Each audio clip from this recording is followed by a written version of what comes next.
Hello and good afternoon, ladies and gentlemen, and welcome to Hafiz Reflects. I'm your host, Hafiz, and we are here yet again at my living hell. Welcome to my hell, at Speaker's Corner. That's right, yes, we are here at Speaker's Corner to endure a rainy, cold, crappy day of Christian polemics and Islamic dawah, mostly. Maybe we'll get some politics in here, I don't know. But thank you and good afternoon, and thank you for joining me on this nightmarish roller coaster of hell and degeneracy. I don't know what I'm saying. I should be looking at the camera lens, and I notice I don't, because I'm looking at the actual myself, which is a mistake, which is a rookie mistake by reporters. But anyway, hi, how you doing? Are you okay? Hello. All right. Okay. We got some people. Okay. Let's get the shit show on the road. We shall start recording. Yeah, guys, I'm live streaming. Yes. How are you guys? Hold on. Let me turn it around. If you guys wanna do your thing, do your thing. Hi. Here are the boys. Okay. Go on. Say what you want to say. Do you have a message for the people? For the millions that are watching right now around the world. جماعة الخير حب أسلم على الخليج كله. Yes. وصبحكم الله بالخير. بلندن يعطيكم العافية. Mostly English if you can. My audience is English. ولا واحد عندكم في العالم. ولا واحد. Whereabouts are you guys from? No views. One views. No viewers. Hafiz Reflects. Where is views? Hafiz Reflects. Hafez Reflects. That one there. So yeah, whereabouts are you guys from? Kuwait. Kuwait? Yes. All right. Isn't it a bit cold here for you? No. You should be in Kuwait. I want to go to Kuwait. I was looking at flights. Because right now Kuwait is perfect. The weather is like just nice. It's not too hot. You're too close. You're too close. No, you're too close. Stand there, and that way they can see you. All right. Zero alcohol. The what? Zero alcohol. Zero alcohol. Oh, in Dubai? Oh no, Kuwait. Oh, Kuwait. That's right. Yeah. No. And they're like this. I think there is alcohol in Kuwait though. You can buy alcohol in Kuwait. You can, but we are drink. Oh yeah. No, actually, I wasn't looking at Kuwait. I was looking at Dubai. That's what I was looking at. Yeah. Dubai is perfect right now. I was there a few years back at this time for like New Year's. You know how they do all the fireworks and everything for the Burj? We are from Dubai. Oh, you are? Yeah, it's perfect weather. It's like not too hot, not too cold. You can sit outside with a t-shirt. Like 25. Yeah, it's just, I mean, okay, it's a little bit cold for swimming, like in this, you know, but it's perfect to walk around. Oh, it was so good. I was looking at the flights night before, and I was like, I want to go. I want to go. The what? Yes. How come you guys are here in this cold? You should be in Kuwait. Actually, before 2 nights, at the morning, it was 0 degree. Oh yeah. Yep, before 2 days. Really? Yep, I woke up at 6 a.m. I started running here. Oh, here, yeah. To try the weather. Yeah, But it's fine. It's not that cold, you know? Yeah. See, if it is 0 there, okay, you will freeze to death. Yeah. But if it's 0 here, it's fine. Really? Yep. It's a different sort of cold. Yep, it's different. Interesting. Either way, I'd rather be in Dubai right now.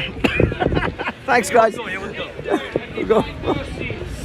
Because in that suffering, their soul cries out to their Creator. Because God wills that all should be saved. And so the suffering that is hard-coded into natural law is designed to shepherd man, all men, towards God in the end, so that all might be saved. What this debate shows, ladies and gentlemen, is that we in the United Kingdom and the Western world at large need a better narrative about death. And I would encourage you to read the likes of ethicists like Stanley Hauerwas in Naming of the Silencers and other works by him that talk about the idea of how we should educate people to approach death like we educate people to approach puberty. Puberty is a life stage, death is a life stage. And when we swept away religion in our arrogance, we swept away a natural vehicle of education about death itself. And so people tremble and fear about going to death because they have no vision of life after death. And it is fear that is at the heart of this bill, ladies and gentlemen, not love, not compassion.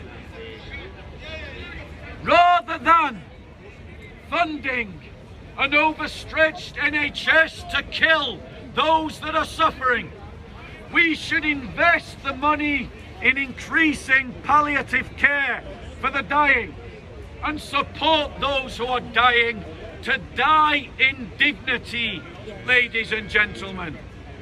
There are ways now that we can reduce their suffering, ways that allow them to die in dignity without a euthanasia. Through the use of AI and technology, we can sedate those to whom the pain has just become too intolerable.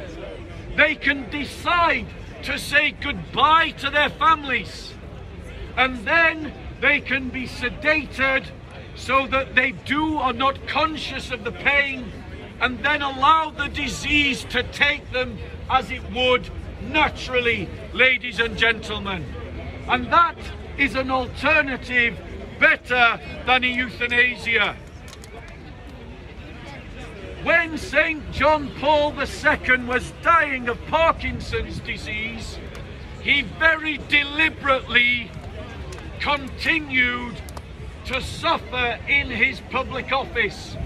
I remember a week before his death being inside St. Peter's Square in the Vatican on Palm Sunday, and on that day, St. John Paul II was rolled out, and he gave the traditional blessing on that Sunday, despite the fact that his body and mind had been ravaged by disease. He did that because of holy wisdom.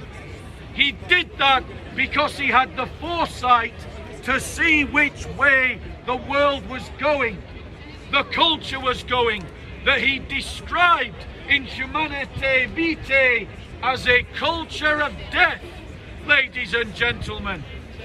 He showed that you can face the ravages of disease and death with heroism and virtue and courage and faithfulness.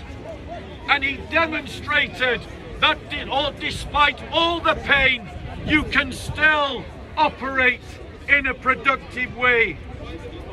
There is another way, ladies and gentlemen, than the euthanasia bill, but it means that we must return to the Christian faith rather than continue to go down the path of self-destruction that has been wrought upon us by the cancer of liberalism. We must return to a muscular Christian faith to save the West, to save ourselves from this disease that is the liberal elites. Any questions on the topic?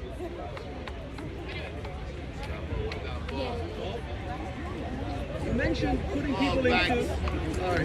putting people into comas, essentially. But that's going to cost a fortune to keep these people alive in a coma status. So how's the financial and the logistics of that? So, ladies and gentlemen, the point is that keeping people sedated for long periods of time whilst they die will cost the nation a fortune. So do our ICBM missiles. So does housing illegal migrants in 5-star hotels. Ladies and gentlemen, we have the money, but we are spending it on the wrong things.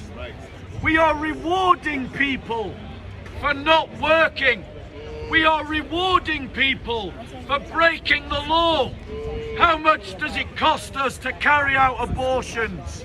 There's plenty that we can cut out of the national budget to fund the option that I have suggested. Next question, on topic.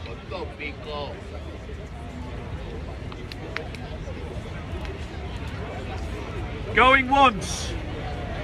Next question. Go on. Do you think as a result of this bill, the men will like have shipment and instead of contributing, they're going to be like? So, ladies and gentlemen, as a result of this bill, and I'm going to invite you to move in, come a bit closer, please.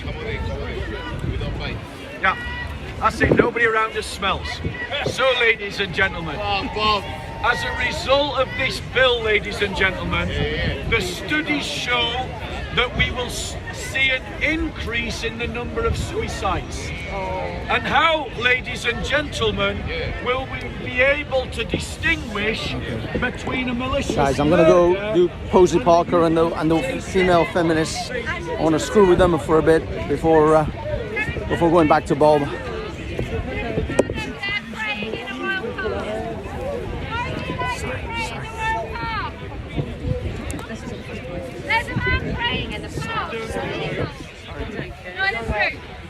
So is that why they've got a prayer mat? He's on his own. Collective, which is not allowed. Absolutely ridiculous. Should be no praying in the royal parks. Anyway, we're here on behalf of women who've lost their voices in these places. And can I just say to the men escaping those countries and coming over here, could you just save the women first?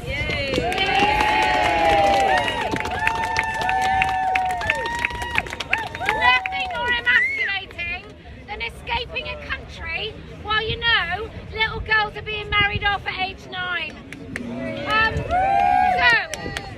We will continue to come to this place, a place that supposedly has freedom of speech, while women across the world, particularly in countries where there is a Muslim majority and Muslim government, while those women are being told that they cannot speak, and the men in those countries not really talking up for them. Now I know in Iran there have been men put to death for defending women, and we are very, very grateful to those men, and I really, really hope that the international community, oh, can I just say, if leaving here you get caught in the march for the women of Iran and Afghanistan, because there's been so many marches in London, specifically for the women across the world who have lost their rights to speak. Oh no, sorry, my mistake, there haven't been any. There really haven't been any, and any that have happened haven't really been supported. So, anybody else want to come and shout about women? Woman, life, freedom! Women, life, freedom! Woman, life, freedom! Women, life, freedom! Women, life, freedom! Women, life, freedom! Kitchen, sandwiches, cooking. Okay, so we said Kitchen, our piece. cooking, sandwiches. How about the washing up? Oh, and the washing up. But we men invented dishwashers for them, so we're all right. Yeah, no, Dave. A woman? Was it? I may need to fact check you on that. No, you won't need to. No, I don't. I'm not sure. I'll come right. back to you. All right. You carry on with Bernard Manning never dies. Yes. You see, you guys don't realize you need the patriarchy. You should have accepted the patriarchy, but now Okay, you've what is done this to patriarchy? yourself. What is it? The world that you see around you, Yes, everything we everything did, everything men have done, Everything the men have done. cameras you use, the clothes you Well, wear, I'll tell you what they shouldn't have done. Invented men have done all of this for you to complain. Okay. That man's got have you got a wife and children at home? I may do. But those wife and children, but that wife and children is an obedient wife and children that stays at home and knows her place. Yeah, and knows why you wear those shoes. These are trainers, and they're very comfortable. If your wife is obedient, I'm sure she does the shopping, and that's all you should do. And these are extremely expensive shoes. Anyway, look, we came here so that women Yes. would feel that this place isn't overrun by men with penises. But it is. Sometimes very small ones, so thank you for your Oh, penis shaming, social shaming. I'm sure if I said how much you weigh, is your weight also considered a terrible thing? If I were to ask the ladies around here how much they weigh, would that be a bad thing? Can you all get on a scale? It seems. Oh no, 1970s. Once I want to go back to the 1970s. No. You see what you don't realize is this is not your little tree anymore. This is where you get heckled. This is where you get pushed back. This is speaker's corner. This isn't your tree. You can go up to your tree and be exclusive. No, you can go and speak. You can go and speak at your little tree, but you can't do it here. This is where men get to speak.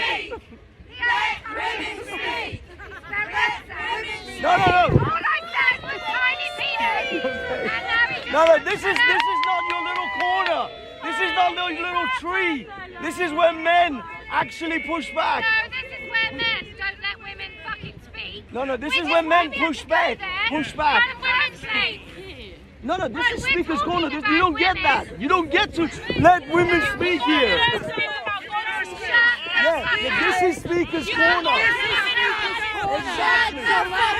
And I speak, and I will heckle. No, you don't get that. You don't get that here. You don't get that here. Yes, and you don't own this place. You don't own this place. No, heckling is part of this.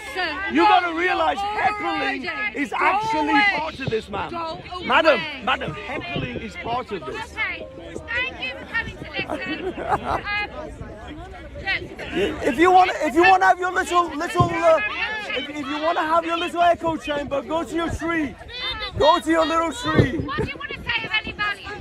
You're talking about women washing up, you stupid Because it's so obvious how you're triggered. It's so easy to trigger the feminists. Women wash up, isn't that funny? They say, women do shoes, isn't they that say funny? sticks and stones may break my bones, but there's always something to offend the I'm feminists. not a feminist. Yes, you are. You're literally a TERF. No, you're a feminist. Every one of you is a feminist here. But you just don't realize it. Because this is speaker's corner, madam. No. Speaker's corner is where we heckle. This is where we heckle. You were bullying. It's heckling. If you don't actually like the way speaker's corner works, you can actually go to the tree. Go to your little tree and have your little echo chamber. Because you can't handle this clearly. If you could handle heckling, you would be here. No, because I like to see you guys out of your little echo chamber, away from your tree, because you can't handle heckling. If you could handle heckling, you would be here every week, but you're not. What argument? The fact that your intersectional feminism led to the fact, your intersectional feminism led to the state of the fact that you have to be a TERF now. Yes, it is the feminist fault. No. You were a feminist, and your organizations and your movements led to this. What you really should have done was accept the patriarchy and all the good that it did for you. Do you know what organisation is. No, her organisation now is, but when she started off, she was a staunch feminist, and it was the feminists that led to men in your changing room.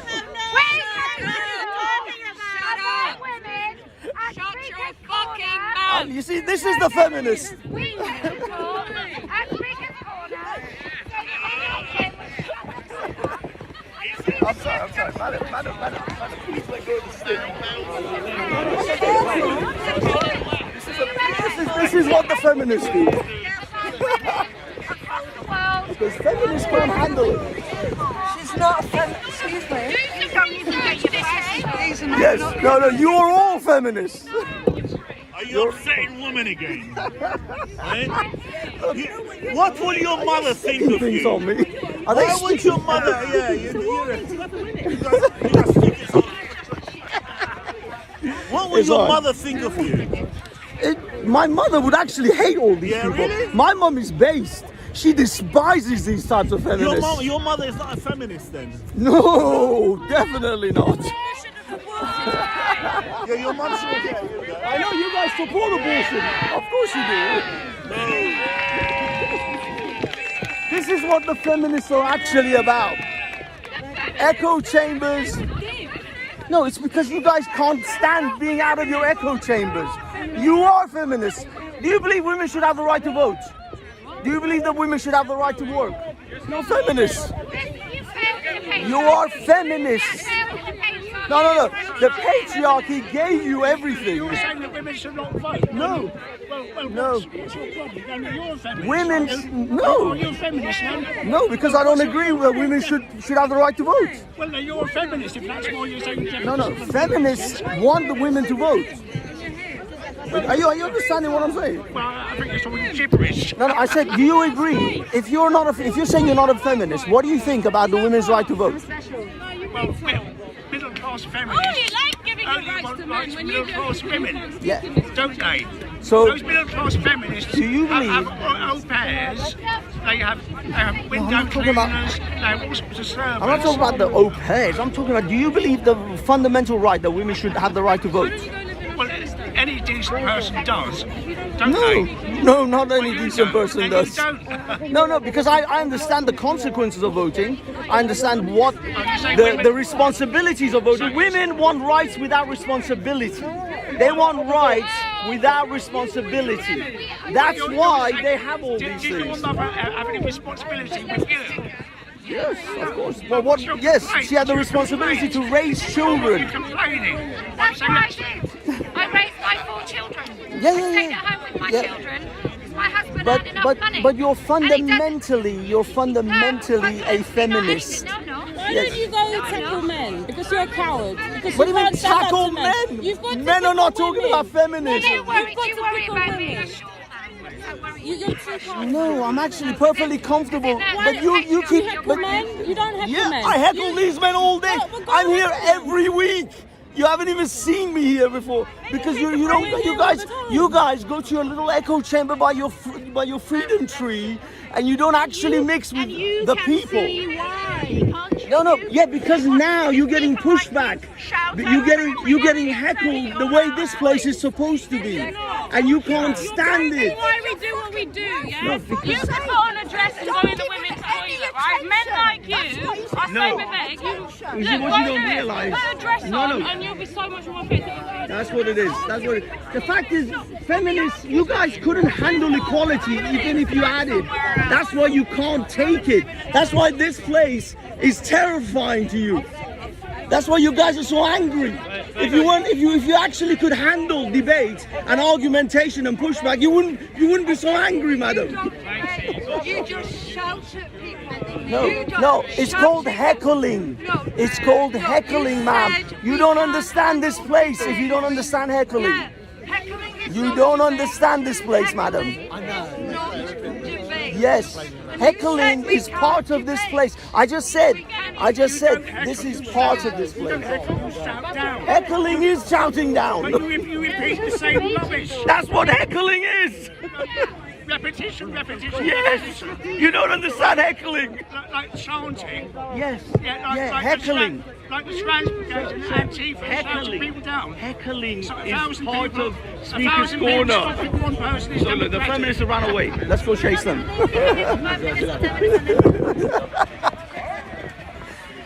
They don't get it. They don't get it. Yeah, but the thing is, these feminists, I love the fact. But they're claiming they ain't feminists. They fucking are. They fucking are. They're as feminists as they fucking come, mate. They're all fucking feminists. But they can't handle it. They can't handle the pushback. They can't, and that's why they run away to their little safe tree. I'll be quite honest, they scared me. Yeah, but you notice immediately they come about. Oh, you got a small dick. You're small. You're short. You're this. It's social shaming. Social shaming. What if I call her fat? If I call her ugly, they'll all fucking lose their mind. Exactly. As soon as I started talking about weight, I'm like, ladies, who's gonna get on the scale here? Okay, ladies and gentlemen, the feminists are marching to their safe tree, to be in their safe little echo chamber. So we shall let them be.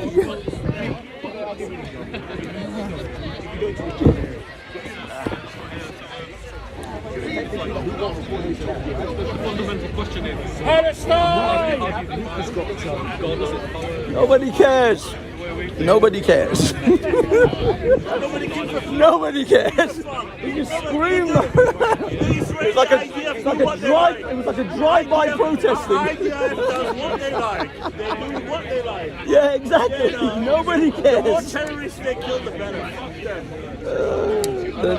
Sorry, there's children here. There's children. Relax. Good job, they're asleep. They're asleep. How do they sleep? Yeah, those kids are amazing. That is amazing. Okay, guys and girls, let us move along. See what we can do. We screw with the feminists a little bit. Scream them down a little bit.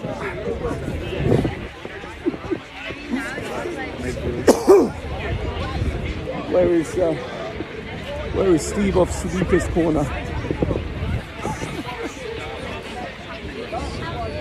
I wish to discuss it with him.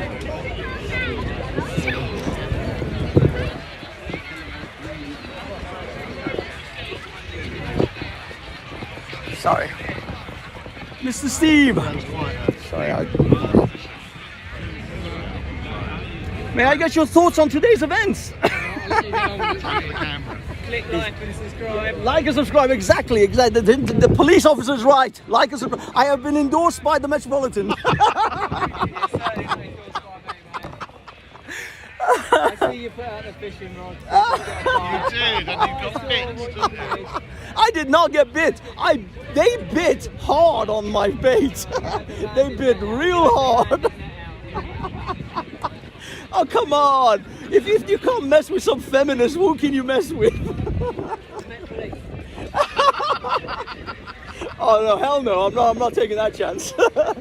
So, Mr. Steve. You said about calling her a feminist. What is the F in term?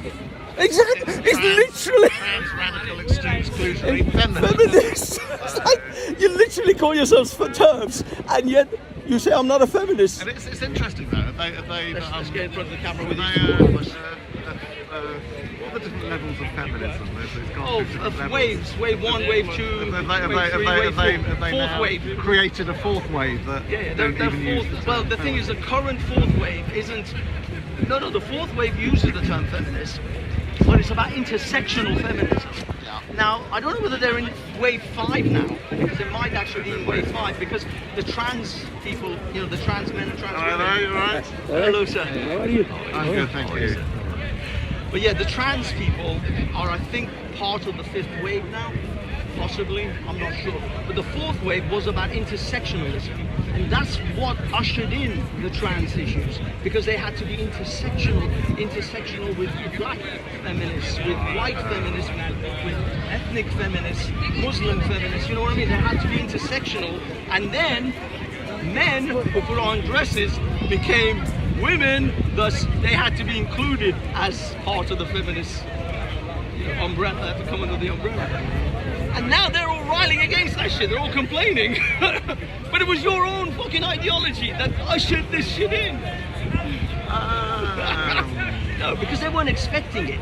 You see, feminists love everything as long as they think life is a buffet. But their biggest problem, my understanding of their biggest problem, is men in female spaces, and by that they mean men putting on dresses. Yes. Trans women.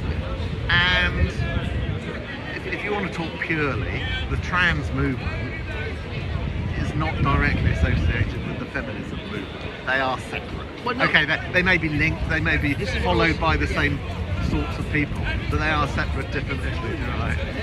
They are separate, different issues. The thing is, they are separate, and they always were separate until the intersectional feminists push their policies across. We have to be intersectional. Well, that's clearly not them. No. These guys want to. These guys pushed all the agendas So it is up interesting until the trans bit. why they are now pushing back on the word feminist. They want to because they think it's become associated They want to reverse with that, time. with that. They want to go back in time now. Oh, wait a minute. Does this mean men have to get the same rights as women? Come into our spaces to take away our privileges? I think they would argue that. Yeah, because they think because feminism thinks rights are like a buffet. Oh, I'll take a bit equal pay. I know. I'll take a bit of that. And a hierarchy. Or pay for the dinner, pay for the date. Oh hell no, fuck that. Men and women and children first off the Titanic. Oh yeah, we'll have that. But men getting on the same boat. Oh fuck that. So feminism thinks, or these feminists, they think that rights are a buffet. They get to pick and choose the ones they want, and as soon as men in dresses invade their, or in fact, it's not invade their spaces. No, it's just watching. But what I mean is, that's what I despise about them, and no one pushes back against. Why do you despise that group? No, that group. The reason I don't despise that group, I despise all feminists.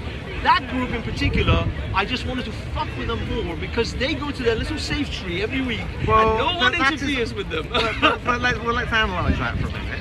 So initially they didn't. Initially they started here, and then they realised that this was a very male-dominated place. And also they get pushed back. Which we all no. Yes. No. I'll tell you no. Okay. They came here, and the reason they didn't keep coming to the centre of Speaker's Corner here on the tarmac for very long was because of the volume, was because of the noise, because they couldn't say what they wanted to say without being screamed down. So they went over there and good on them. And actually, strictly speaking, Speaker's Corner spreads right over to the trees. So officially speaking, they are still within Speaker's Corner. So whatever the legal entitlement comes through. So I completely get and understand why they came over there.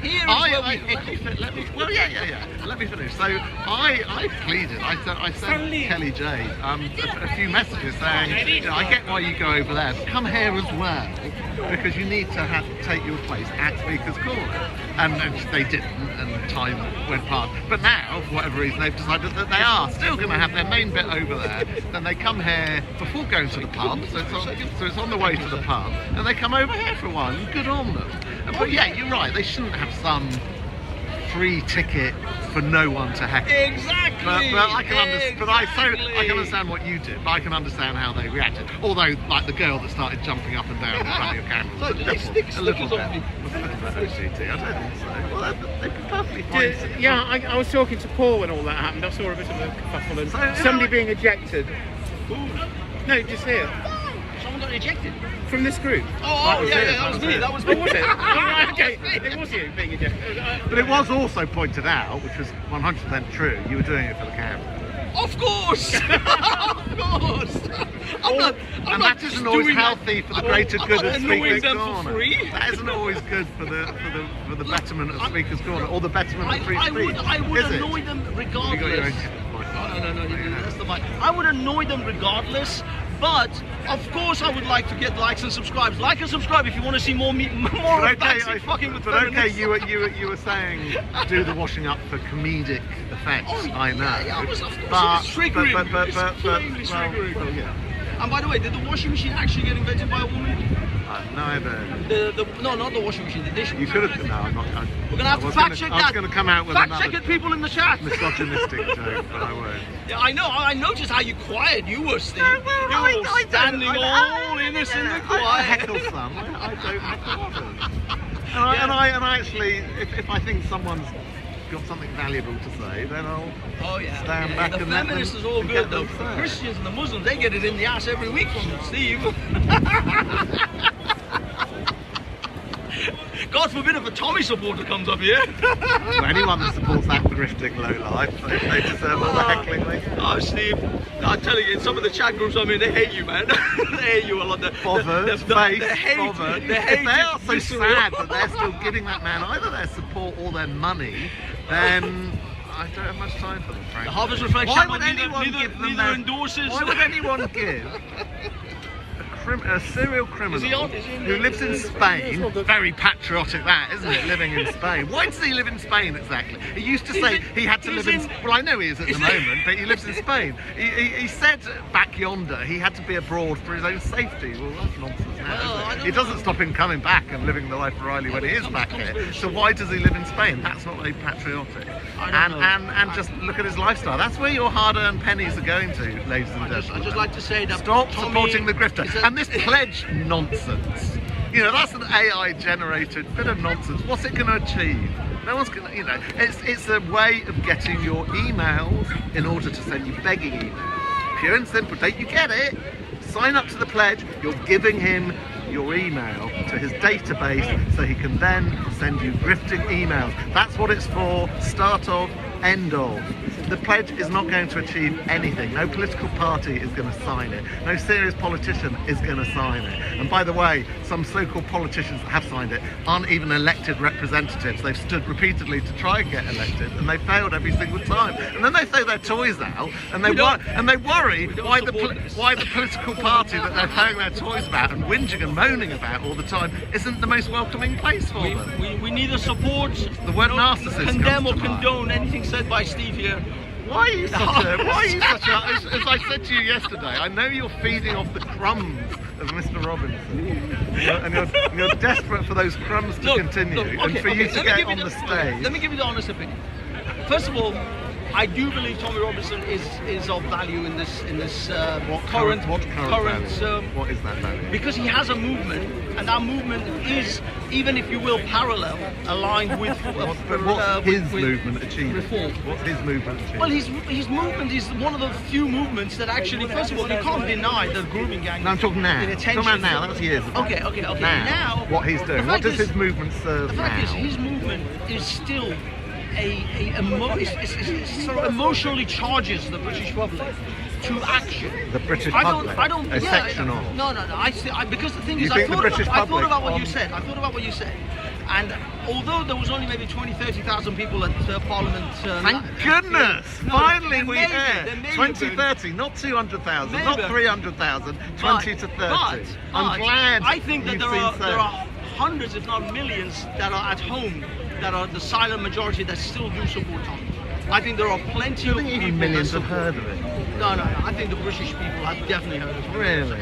I think. And you think millions of the British public would support struggle. it? I think so. I think tacitly and. How many millions might you have it again? I don't know. I mean, obviously you can't really. 4 million, more or less than 4 million. I couldn't say. Because of course, over 4 million voted for reform.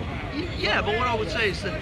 Tommy supporters. No one, well, practically no one voted UKIP or Heritage or the other bit parties. Well, all I'm saying is that I think you're underestimating his value. Elon Musk isn't talking about UKIP, is he? Elon Musk, because Farage is a friend of Trump, so he went over there, he promoted his stuff. If Tommy Robinson was sitting at a table with Trump, I'm sure Elon Musk would have taken notes. No, but what I mean is, if he had access, Tommy would but you can't compare the access Farage has to Trump and Elon to the access that Tommy has. But what I'm saying is, why throw the Tommy supporters and the Tommy movement under the bus? Who's throwing them under the bus? Well, Farage is essentially for a lot of times, and the way Richard Tice talked about the supporters and the marchers. He said that long. Yeah, and that's been interpreted by the inner Tommy circle to mean the entire crowd at that demonstration. Which clearly generally, I think Tommy, Richard wasn't. Yeah, but come on. Generally, I think it's an unnecessary. Why do you not see the grift? Why do you not see the email farming? Look, That's all the pledge is about, isn't it? Getting it in a database of emails. All it's about. Why keep them? Because anyone can make. Why I then can make up 100 Why email email accounts them again and again and again and again? Why? She cussed out my shoes. I know, that was a bit. These are Asics. They're £150 trainers. These are Asics trainers. These are not cheap. How could she diss my I'm sorry. I digress. You digress. These trainers you need to get more than crumbs, don't you? You need to get more than crumbs from this group. Look, all I'm saying is, it's an unnecessary bat fight to throw Tommy Robinson supporters under the bus. Tommy Robinson is an unnecessary side noise in the grand scale. In the grand scale of things. I think he is a significant support and a significant movement which racinates the public. It energizes the public. Resonates. Is that a word? Resonate. Not resonate, but that's resonating with people. I'm talking about hyping them up, motivating them. I think you just made a word. There is a word because. Well, it's not resonates. Okay, maybe I'm using it wrong. Stimulates. No. It's to motivate people. It's to get them to energize, rise them up. I don't think so. I think there's enough more to win a general election. I think that enough to help to win a general election by someone like. Well, just on that then. So obviously would never happen. It would be absolutely toxic and poisonous, and would have the opposite effect. But if Tommy joined and was welcome to reform, you genuinely think that would significantly have any impact? I think it might have that enough of an edge to push them over the line. So the intention of reform is to go from 4.2 million to 9 million and win the next general election. So that's gaining another 5 million votes on top of the 4.2 that we got in the last general election. Obviously keeping those as well. You really think Tommy Robinson is the catalyst to move reform to 9 million votes? What I'm saying is that even if reform gets, let's say, 6 million, it could be that last couple of million that Tommy supporters sometimes there's one vote in it, yeah. Exactly. So why throw them under the bus in such a way in which I think it's a waste. It's not like it's an unnecessary own goal. Do you think, forget him for a moment, forget Tommy Robinson for a moment, do you accept that there are sometimes there's a thing or a person that is toxic? Of course, there's plenty of people. So there are things that are toxic, that is unhelpful for a serious political party to touch. Can you give me an example of something? So do you think, give me an example of something or someone, group, organisation that you agree it would be toxic for reform to get into bed with? Well, I mean, if you guys happen to be aligned with Al Qaeda, it might be a little bit of a. But you said group. Let's talk about British-based people. Oh yeah, I mean, so give me some people like National Front, the British National Party, possibly Paul Golding, maybe even. Who's Paul Golding's best mate now? Yeah, but I mean, who's Paul Golding's best mate? I completely agree with you. Paul Golding would be a very him and Tommy are like that. Him and Tommy are like that. They frequently sing from the same hymn sheet. But the thing is, in that sort of reform, UKIP, Tommy, anyone else? Golding. I mean, National Front doesn't really exist anymore. Yeah, but the British National Party. I'm not sure if the BNP exists like that. But how about that guy Griffin, Nick Griffin? What about Homeland? What about Homeland? What about? I mean, you haven't heard of the Homeland Party? Offshoot of Patriotic Alternative, who did actually manage to get registered with the party. Really? Oh, okay. You've not heard of them? No. Patriotic Alternative, would they be? Of course, yeah, there would be. I mean, Mark Khaled would be a very poisonous or toxic individual, and anyone associated with that, of course. As I said, National Front or anyone associated with that type of group.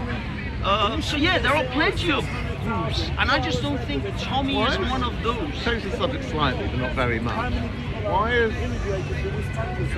is Tommy complaining about a conviction for which he pleaded guilty? Well, I mean, come on, you know that no journalist has ever been put in prison for this kind of offence. Is he really a journalist? Everybody's a journalist. Everyone here is a journalist. We don't have That's in this wide country. As you're making the but in this country we don't have We don't have you don't have to be licensed in any way to be a journalist. No, Anyone with a camera and an audience is a journalist. Can report the news because Do you accept that that's quite broadening the definition? Yeah, but what I mean is that you're trying to actually narrow the definition. Well, who do you think would be a bona fide journalist? Well, I mean, okay, yeah, social media and phones and YouTube have obviously changed it slightly, but you know, journalism is something that typically, in previous recent history, you've gone and got qualifications for, you've studied for, you've worked from a junior runner, you know, not runner, but you know, a junior level it's to become a mainstream fully media blown journalist. organisation. That's generally when people say, I am but that a was journalist. But that was considered. That is what is considered old school journalism. One thing, and I don't know whether any dictionary definition of the word journalism would include this, but generally, journalists how can I put this? They have a degree of independence. Yet they're not activists. That's probably a better way of putting it. I think there is a clear distinction between an activist and a journalist. That has become blurred now. But surely, if you think about it, you consider Guardian to be a journalistic. Well, that's why I was hesitating over saying the journalists are unbiased. There's clearly lots of journalists work for organisations that do have. But are they an activist? Yes. I'm sure if a journalist who works for the Guardian, they may be blurring the boundaries between activists and journalists. But I don't think that's good. Yeah, but what do you think that guy is? Someone like Tommy Robinson, to claim that they were journalists, when clearly they were activists, really, that maybe are doing a bit of stuff that could equate to journalism. That Indian girl from Nirvana Media. My mate. Ash Sarkar. Is she a journalist? She went to journalism school. Well, she's one that's very heavily blurring the boundaries, so it's not an example that I would say is a good example. Either you haven't paid attention or you're missing you're missing the point that so-called journalism and media has changed. There's what we call the new media now. Citizen journalism, but just new media. The online social media has changed the landscape of journalism. It's no longer the newspapers, the radio, and the TV. They don't dominate anymore. So for that reason, you can't. Really to say who is a journalist and who isn't, you can't really make that kind of a claim anymore, unless the police do, because they, for example, Maya Tusi. Well, no, Maya Tusi wasn't allowed yesterday in certain areas because he didn't have. That's another example. The union card. He's as much of an activist as a journalist as well, I would say. But he reports majority of his news is just straight up news. Like today, he was talking about Syria. He's not an activist for Syria. He's just reporting it like it is. But if you're at a protest and there's two sides of that protest, there's an opposing and the main side of that individual protest. If you're clearly on one side, you're not there as an independent journalist, so therefore you're not necessarily going to have the freedoms to walk around the crowd, because what you're going to be saying things that's going to trigger. Yeah, but I wasn't. My opinions are that I'm on the Israeli side, but I didn't. Yeah, I said to the police. The police asked me, "Are you going to do anything? Are you just an independent cameraman?" I'm like, I'm not going to say a word to anyone. I'm not ruffling any feathers. I'm just going to record. And I literally didn't talk to anyone. I spoke to you and Nayak, but I never really talked to any of the Palestinian side because I wanted to remain in that middle ground. Yeah. I was singing actually, Israelis to my left, Palestinians to my right. Here I am, stuck in the middle with you. I was singing that. I love this serious journalism. Look, my journalism is comedic in nature. I never said I'm a serious journalist. I am what is essentially known as a shit talker on the internet. That is what I've never claimed to be some kind of journalist. Just a shit talker on the internet. That's the hill I will die on. Anyway, thank you, sir. Thank you. It's been a pleasure as always. Don't give him your email. No, you can give me your email. No, won't give him it. He'll probably pass it on. I mean, sod data protection. Your data is safe with me. Okay, we're gonna wander around. Hello, Mr. Messiah. This is the Messiah. I am the Messiah. He is the Messiah. God have told me so. Indeed, indeed. I'm gonna go around. We'll walk around a little bit. Okay, guys, we're gonna walk around. Let me put... interacting with this feminism. Hello, sis. How are you? Literally putting like stickers on your back. I know. Do I have anything left on me? Or are they all two gone? sides.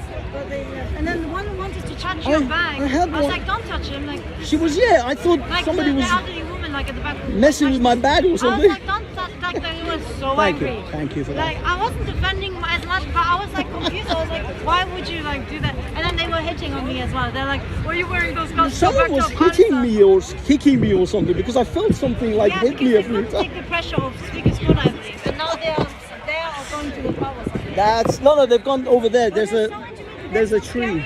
Yeah, I know. That's under the tree. The safe tree. The safe tree. The thing is, they come here once a month. They come here at the end of the last Sunday of every month because they want to have their little sewing circle and their little chats. But they always go over there. I know, yeah, and I've been over there, but I never say anything. I always keep my mouth shut. I respect their place. But here is a different game. Yeah, exactly. You don't get to. But they didn't really. No. I saw them pushing you or something like that, or like trying to hide the camera. Well, as I said to them, I said, here you don't get that. You know, this is not your safe space. So this is not you're gonna. For like 5 minutes or 10 minutes or something. How long do they stay around? I don't know. I mean, over there they stay for like an hour. Yes. Oh, here I'm not sure. I only saw them arrive and then I. Because it was like a bunch of parents all like meeting up. Exactly. Like, that's what it like, is. I saw someone praying there. They're like, oh, you're not allowed to do that. And speakers were like, no, you're not allowed to do that. And like my mic, I wasn't even using it, but just here. They're like, oh, you can't do that. I'm like, dude, everything about them, everything about it, you can't do. I know. Everything is very hateful. Alright? It's a thing for speakers. The sun is too bright. Yeah, but last week someone actually attacked a woman, like a female, but they sprayed chili powder on her. Oh my God, really? Chili powder? Did you not see that? I bought it like randomly for £100 and I just fancied wearing it. You knew that someone was going to No, someone did, but she bought this randomly. Yeah, I bought it like Just as a fun thing. Yeah, I know, it was just like getting on with it. But she was like literally, her eyes were all sweaty and red and all you mean that? Oh, yeah. I wasn't there. But yeah, whole I heard police about came it. in and everything. Are you okay though? Yeah, Did they catch the culprit? No, I don't know whether It's a little ginger haired guy. Yeah. I think I know. He's quite. He started with me and then he started running up to me. I'm like, he started running up. Anyway, Well, thank you. Thank you. I'll catch you later. Unite upon hat. Okay, guys, let's go see if we can find Bob. Hey, Bob. Bob's best friend is already on Bob. Okay, guys, we're gonna go check out Bob and his best buddy.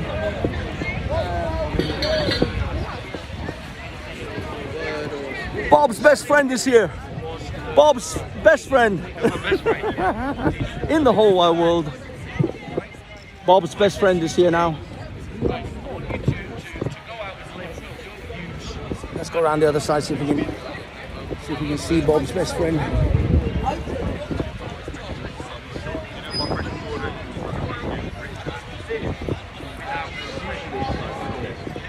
Bob's best friend.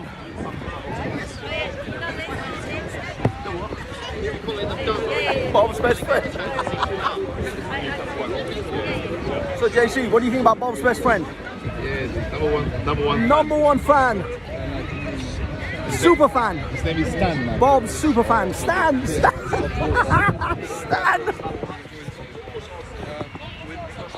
Bob's best friend. Bob's best friend. Can you fix him? No psychiatrist can. The only reason why they use them is because they feel that they could be used very well. During that crowd. Bob's best friend. Can you fix him? It's all on internet. I'm not a troll, I'm just interjecting. Bob Geldof called interjecting. What he actually done, he actually caused moral problems. Bob's He actually best did, right? friend. Because Can the you feminism done by fix natural him? resources. Well, feminism done, he had the scorched earth forces. Right? And if you look at the do they know it's Christians? Sorry, but Christianity was in Ethiopia 600 years before it got to Romanians. So how patronising is that? Completely. I mean, the limits were, I mean, obviously 1984, they never had the social media, they couldn't check up these things, right? But the whole thing was... Bob and his best friend. Can he fix him? Christianity to make more money for themselves, right? And that's what Christians... Not even Jesus can save this man. Evangelists, right? They make the money just never. They all live in big houses. It's a complete joke. And the whole point is, all they're doing is exploiting it, right? They don't think about society, they think about themselves. Okay, guys. So what they do, they get greedy, this and that. I'm not sure. Shall we stay here with Bob's best friend? He's bound to make some sort of trouble. Because he doesn't take into Or account shall we? everything else in society. Shall we move on? But the thing is, if you take away Difficult to say. Difficult to say. Yeah, but what pop figures, right? So, This guy has a visceral attraction for Bob and Bob's manly loins. don't we all? And exactly. I mean, everybody fancies Bob, but he finds it difficult to repress his passion for Bob, and so it explodes out of him uncontrollably from time to time. And personally, I think if he just simply finds a husband or a life partner, he will probably be able to recover, or a hobby, or just cracks one out before he comes out in the morning. I can recommend some choice websites.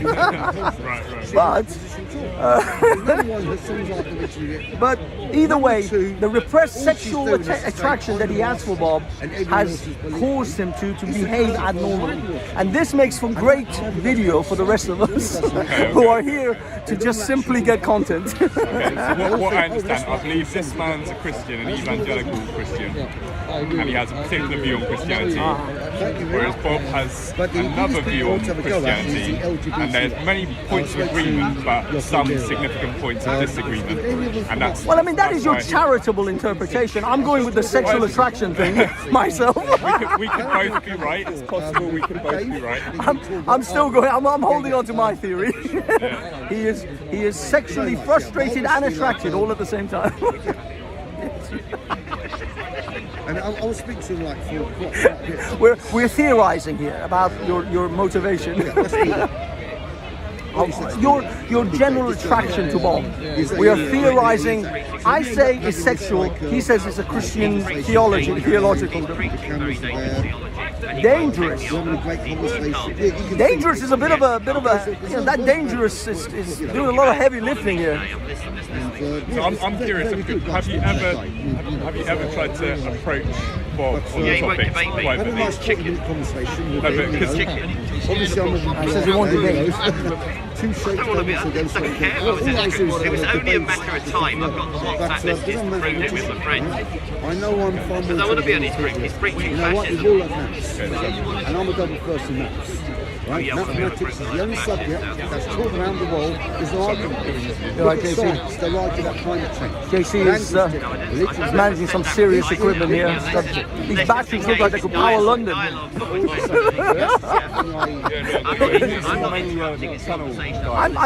am what is known as a shit talker.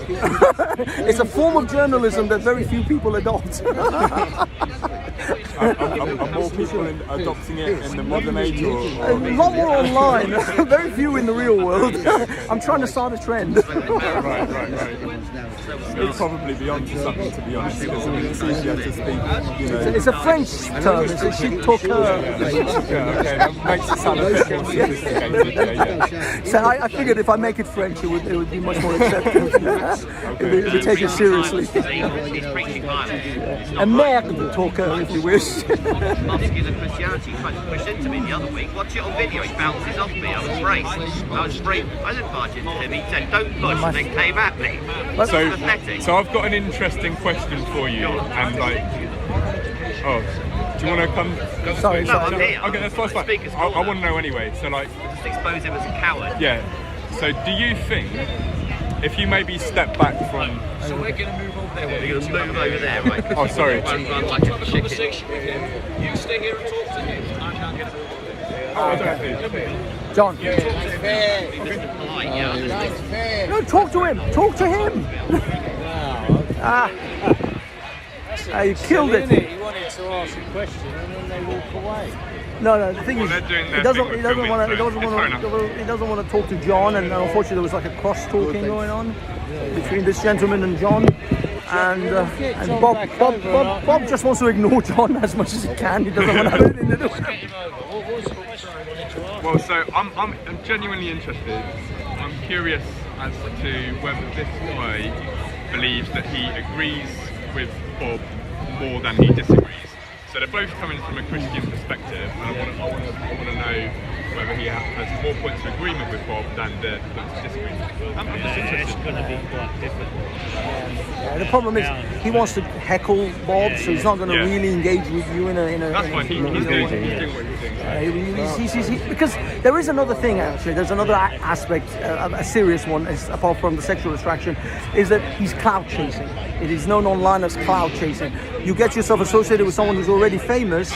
That way, you get the attention. Here's Banksy, and this is my new cameraman with. Always. And we're testing out new. See, we're using wireless technology. Wireless. My base station is over there by the. Oh my god! No rubbish on the street, Michael. Only the best. You do realise this gentleman stood for Parliament, and now you're using him as your cameraman. That shows the power. I don't know if he is here. Street Mike. Street Mike. I'm just demonstrating the only power vaguely. of what I'm just we've got. invited. I was in London anyway, so I thought From January, Street Mike with Urban Scoop, and he knows Urban Scoop. I will be bringing you news with this camera for Urban Scoop. And Urban Scoop, you will be getting Scoop with Tommy Robinson as well. You're going to be getting all of this stuff. But look how great it is. No rubbish. Like the rubbish you get from mobile phones.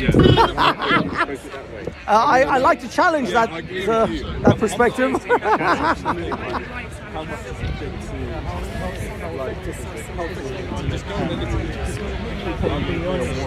Oh, with Bob? But it's like, do we want to make it's going to be the whole scene. Yeah. Oh, make America great again. Big up the Trumpers. We're here. They're here. Are you actually American? No. But you would have voted if you were. Best US president I've seen in my life. All right, so I didn't want him in the first time he ran, but in an honest assessment, how the UK actually functions, exactly. The statistics, the economy, you can't deny he is the best president I've seen within my lifetime. Absolutely. And I'm in my mid-20s. Oh, you're a young lad. You'll see some terrible ones. You'll see some more terrible ones to come afterwards. I know. But if JD Vance, if he might take the helm after Trump, after 2025? Maybe. No, sorry, not 25, 28. 28. You never know. But knowing Trump, I think if he's elected, I think when he's finished his term, I think he'll run again. Knowing him, I think he'll give one more. No, you can't. You can only have 2 terms as a president in the United States. Oh, I didn't know that. Yeah, no, Trump is out. Trump is out in 4 years, no matter what. 2028 or 2029, I think. He's out. So it's all on him to fix the damage. Yeah. Literally, he's got 4 years, and then he's gone, and then JD Vance or whoever else might take over. Okay, ladies and gentlemen, we are now trying to. I mean, it looks like Bob's been basically hounded by this guy. He keeps moving, but we're not really gonna get. We're not. It's just Bob's desperately just trying to avoid this guy. But we're gonna walk around. Sorry, sir. We're gonna walk and talk and see. Okay. Oh, that sun is right in my eye. hate only people talking about fucking religion, man. I want to hear someone talk about politics, economy, yes, politics, yeah. housing, healthcare. I know. Well, unfortunately, man, you can talk religion, but talk about everything. That's what the point of the place. I know. The thing is, come on, man. the most committed people are religious people who come here. Yeah, there are it's always political, been like that. yeah, I but, know, but but there are there some used to political be more people. discussion. Oh yeah. Before COVID, there was a lot more political discussions. If you want to talk about politics, here's your bread and butter right here. This gentleman will chew your ear off with politics. Well, actually, there's haiku. You know who this man sounds like? I know exactly.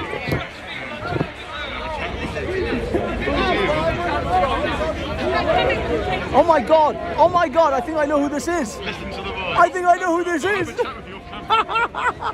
How is Solomon? That's all I want to say. Oh my God, that gentleman is a former Muslim. He is a former Muslim. Hey, how you doing, mate? That guy is an ex-Muslim. I know him. He used to come here with Solomon. I just recognize him. Now this is Haiku, who discusses various political topics. Louder, please, louder. Subject access. The helicopter. They put out an arrest warrant for Netanyahu, but nobody expects him to go on trial. And that's the bottom line. The French even turned around and said they wouldn't put him on trial. You know, they get up to all sorts of stuff, don't they, these people? One day you get the news, war in Lebanon is over. Next day, war in Syria begun. As if there's no connection. They're tag teaming wars. You might remember the day that the war in Ukraine began was the day that COVID ended. That's right. Yeah. They just say, whoop, whoop, whoop, whoop. They're all interconnected. That's the thing. Look, it's a tag team. The war in Ukraine is about to end. Or are you an agent? I'm just trying to say that once the war in Ukraine ends, they tag in the next war. So it's like WWE. They just tag the next war in. Well, there is that. Our friend here showed me a leaflet a little while ago, and it was about, because Piers is often talking about World Economic Forum and world power and world government, all this sort of thing. I think, and I've been making this point for some time, I don't agree with that. That's not the trajectory the world is going in. The world is splintering apart. It's not forming into a world government. It's splintering apart. And those people who argue that the World Economic Forum is controlling everything, don't forget, remember when Klaus Schwab, he used to say, Putin is one of our men, Trudeau is one of our men, Merkel is one of our men, women. Actually, you were right the first time. Men. Can you say Putin is part of the game? He's not part of their game. The Chinese are not part of their game. There's a splintering of world politics, splintering of the nation states, one against another. And even inside the nation states there's a splintering. So the idea... They're going to stay there for ages now, aren't they? I swear to God, they're doing it on purpose. They're doing it on purpose, Haiku. Exactly as they're to watch. Sabotage. I don't think that. They're barracking you. That would be a They're heckling you. Conspiratorial. They're heckling you from the sky. Maybe. Anyone got a laser light? Trouble. You'll get arrested for terrorism. Did you see the latest person? Some people are going on for months now about Tommy Robinson arrested for terrorism charge. Yeah, Tommy. There are lots of people who've been arrested recently for terrorism charges. Did you know that one of them last week, I think it was last week, was arrested for putting out a video in which she said that she was very like one of these one lying down, She goes, I think we should try to make Christmas Palestinian again. And that's what she was arrested for. She put out a video saying, make Christmas Palestinian, because Jesus was a Palestinian. That's little angle, yeah. Yeah, that's the angle.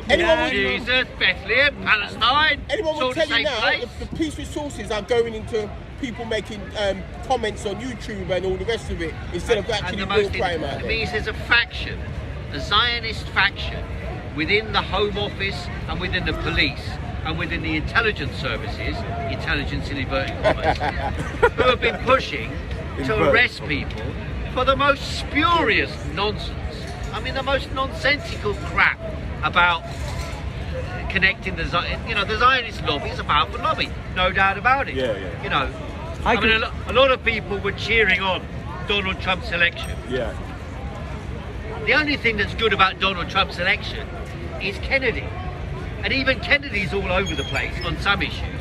So on the issue of Israel, Kennedy's utterly and completely useless. And Donald Trump has surrounded himself by a coterie of warmongers, right? Of pro-Zionist warmongers.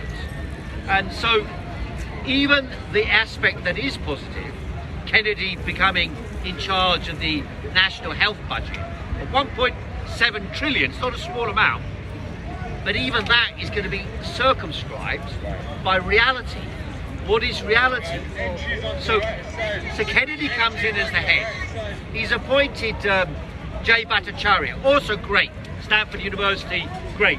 He opposed the lockdowns, he opposed the mandates. I think he got jabbed himself, but he's one of these people, you know, who basically opposed all the fake manipulation of COVID to control the people. And these people are now in charge of healthcare in America. That's a good thing. But, it's a big but, this is a national bureaucracy with hundreds and hundreds of thousands of employees and a bureaucratic hierarchy connected directly to Big Pharma. That's right. Just to break one of those connections, let's say National Institute for Health, just to break one of them would be a momentous task. I'm not saying they won't be able to do some of it, they will. But the idea that you're going to have a root and branch purge of the healthcare system, well, it's not as easy as you might imagine. And at the same time as they permitted Kennedy to come in, Peter Thiel is the guy in charge of Palantir.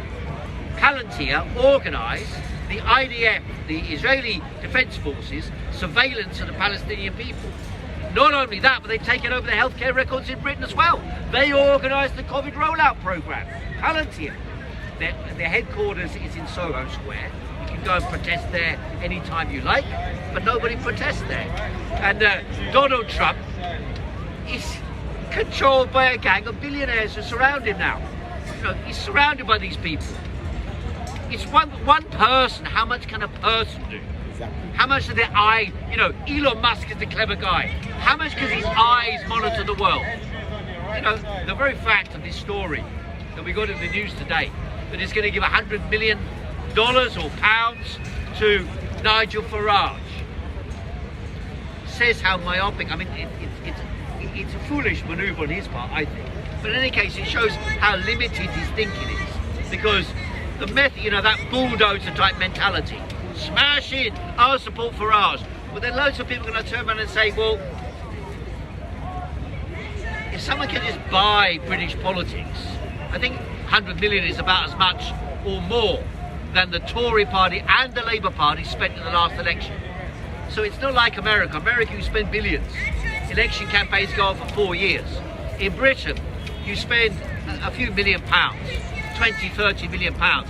So to spend 100 million on Nigel Farage, to bet that much money on it, well, people will turn around and say, well, this is just manipulation of world politics by multi-billionaires. And by the way, this is a general phenomenon now, isn't it? That's right. You've got the fact that Elon Musk has been given such an important role illustrates the point I was making earlier on. It's not really about World Economic Forum or some conspiratorial network that connects together many, although they play an important role. It's not really about that. It's a trajectory of capitalism with a few billionaires who control the resources in artificial intelligence, in communication technology, in military technology, in banking, in pharmaceuticals, in agriculture dominate the world between them. And within them, well, it's an oligopoly. Amongst them, you have 10 or 50. I mean, I saw Elon Musk. He says, "Why do you not support ChatGPT?" He says, "Because Sam Altman's in charge of it, and I don't trust him."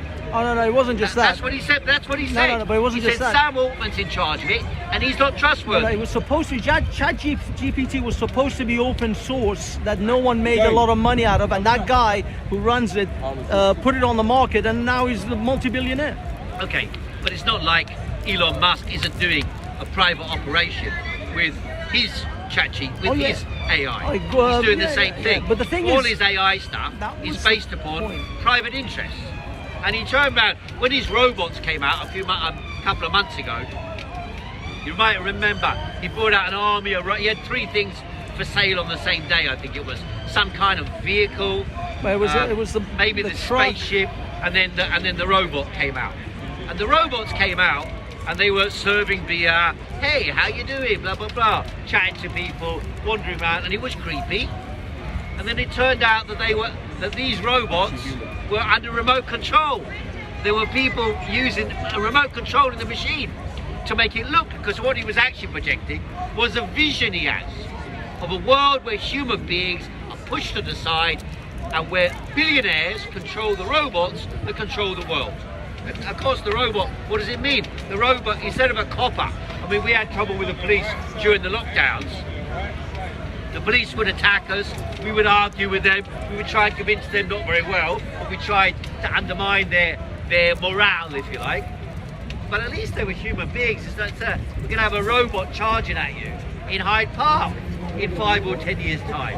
There'll be a robot charging at you. And, you know, clear the park, here come the robots, you know. Yeah, So, but the thing is, can you say robots can be racist? Who gives, what's that? See, robots can't be racist. Says they can't be racist. Well, that's the whole point, isn't it? I mean, police officers are constantly accused of racism, bigotry, bias. Can we get 2-tier policing on the robots? Well, I mean, again, unfortunately, I think this is a bit of a misnomer. One of the people promoting the idea of this theory of 2-tier policing is Elon Musk. There is no 2-tier policing. There is multi-tiered policing, and there always has been, and there always will be multi-tier policing. There's no 2-tier policing.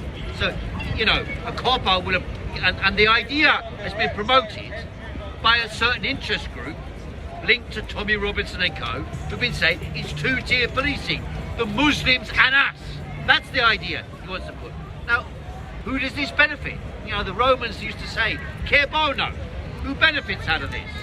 Well, Israel, and Israel. That's who benefits. Israel is the country that systematically attempts around the world to manipulate. Okay, we're moving. We are going. We've done the politics thing. All right, guys. Okay, now we're gonna move. See what's going on over here. Yeah, that's these guys doing their thing. And guess what?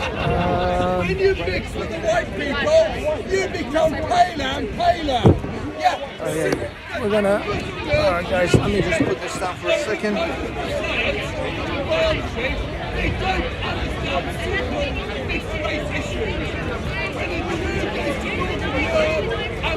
Hey, how's it going? You all right? Oh, sorry. Huh? Yeah, it's all good, man. It's all good. It's another cold and miserable day. Yeah, I'm gonna see if I can find someone who's making trouble. Usually around that area, especially with that flag, there's a lot of trouble.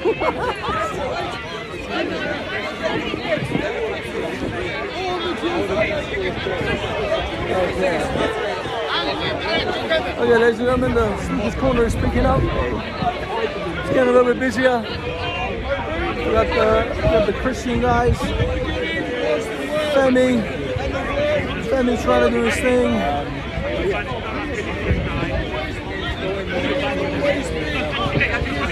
I'm not entirely sure.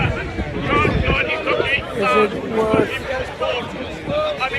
Okay, shall we go back to Bob and his heckler? And he does that because he is justice.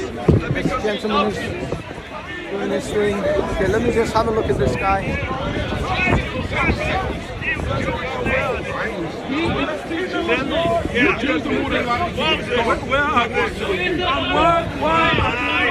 Moses is Jewish.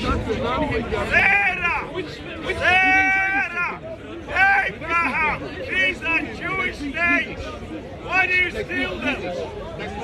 Why? Why do you use them? Hebrew! Give it through. Genesis 1. Eretz Israel. Genesis 1. In the beginning, God created the heavens and the earth. No, I'm sorry. I barely know English. Who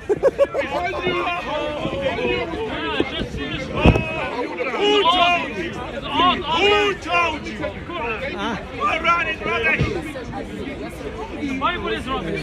Sorry guys, the microphone got a bit disconnected for a second. I think we're back.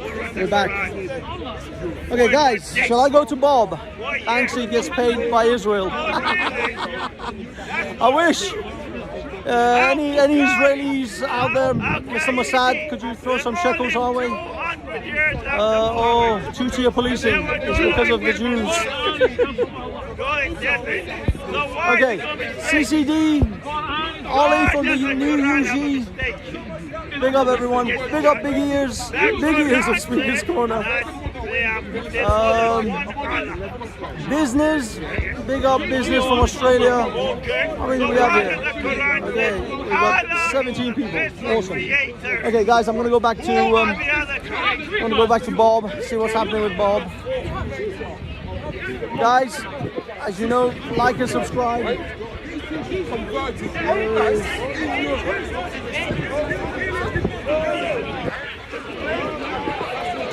Let's go down to Bob.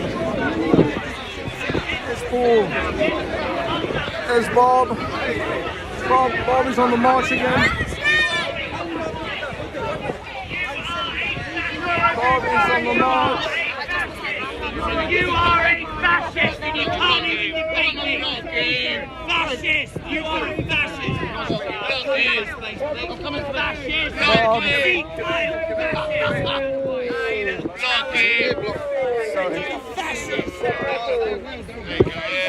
Right, just hold your ground, guys. Just hold your ground. Right, guys, I want to go and do another talk, and I want to do a talk about something that's really important. Okay, I don't know if any of you have heard, but the Islamists in Syria have done a recent slipstream that has taken them to capturing half of Aleppo and threatening the Assad regime. And you've got all these Western liberal media outlets, ladies and gentlemen, that are all celebrating this because Assad, you know, is an ally of Putin. And so this is something that they're celebrating because they think that this helps the Western cause, and they don't like Assad, and for good reasons. Assad ain't exactly a saint. You know, he's guilty for the deaths of thousands upon thousands of his own citizens. He's not a good guy. But, ladies and gentlemen, I want to be clear.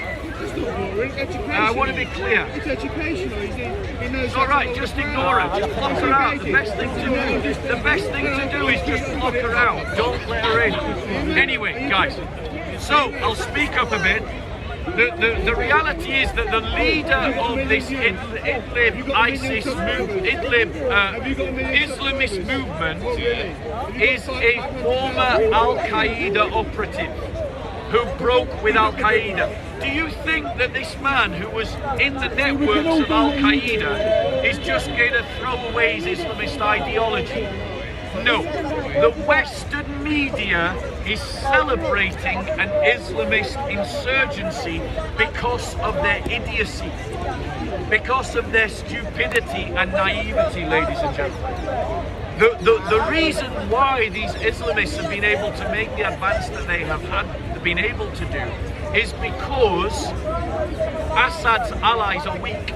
Israel has smashed Hezbollah, thanks be to God, and may the Maronite Christians liberate Lebanon from Hezbollah. But Russia has withdrawn soldiers' support and resources because of its war in Ukraine. These Islamists, as they entered into Aleppo, have already started persecuting Christians inside of Aleppo, tearing down Christian decorations, forbidding public expressions of Christianity.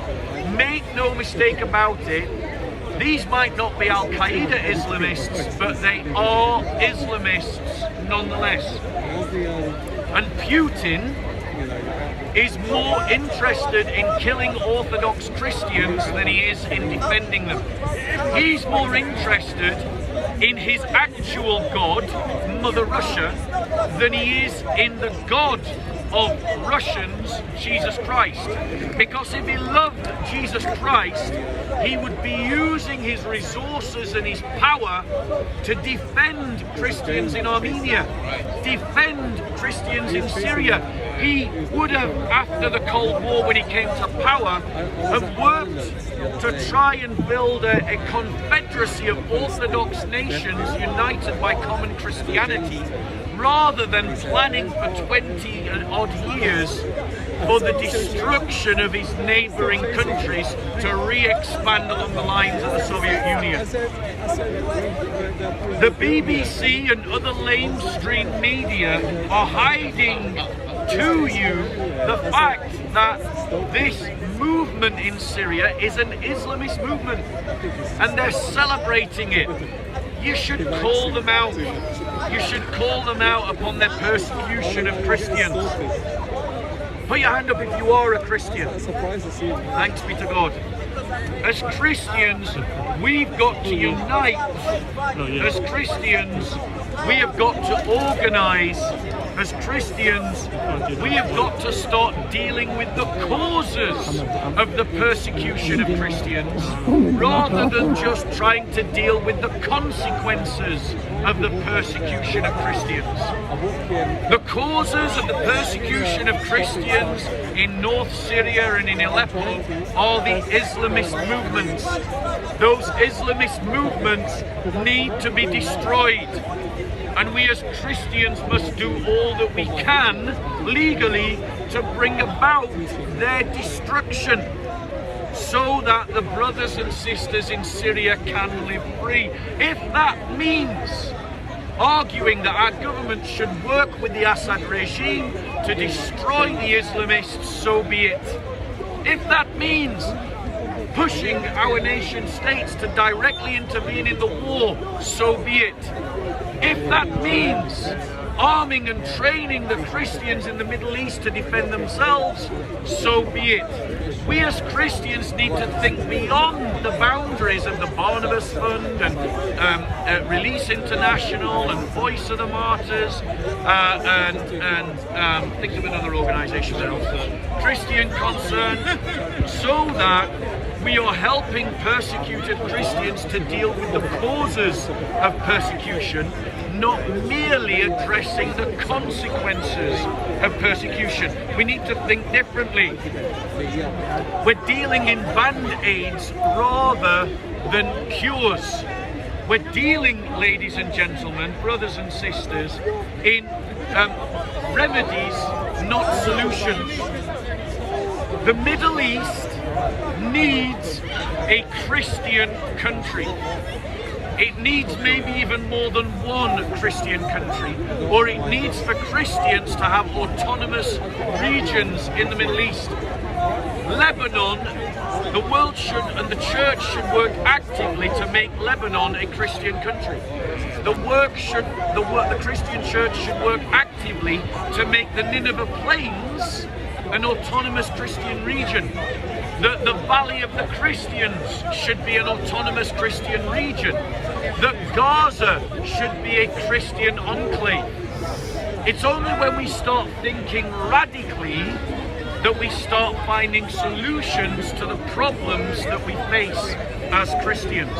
Make Turkey Constantinople again. Amen. Now, ladies and gentlemen, right now, the Kurdish Peshmerga are one of the few functioning fighting forces against the Islamists.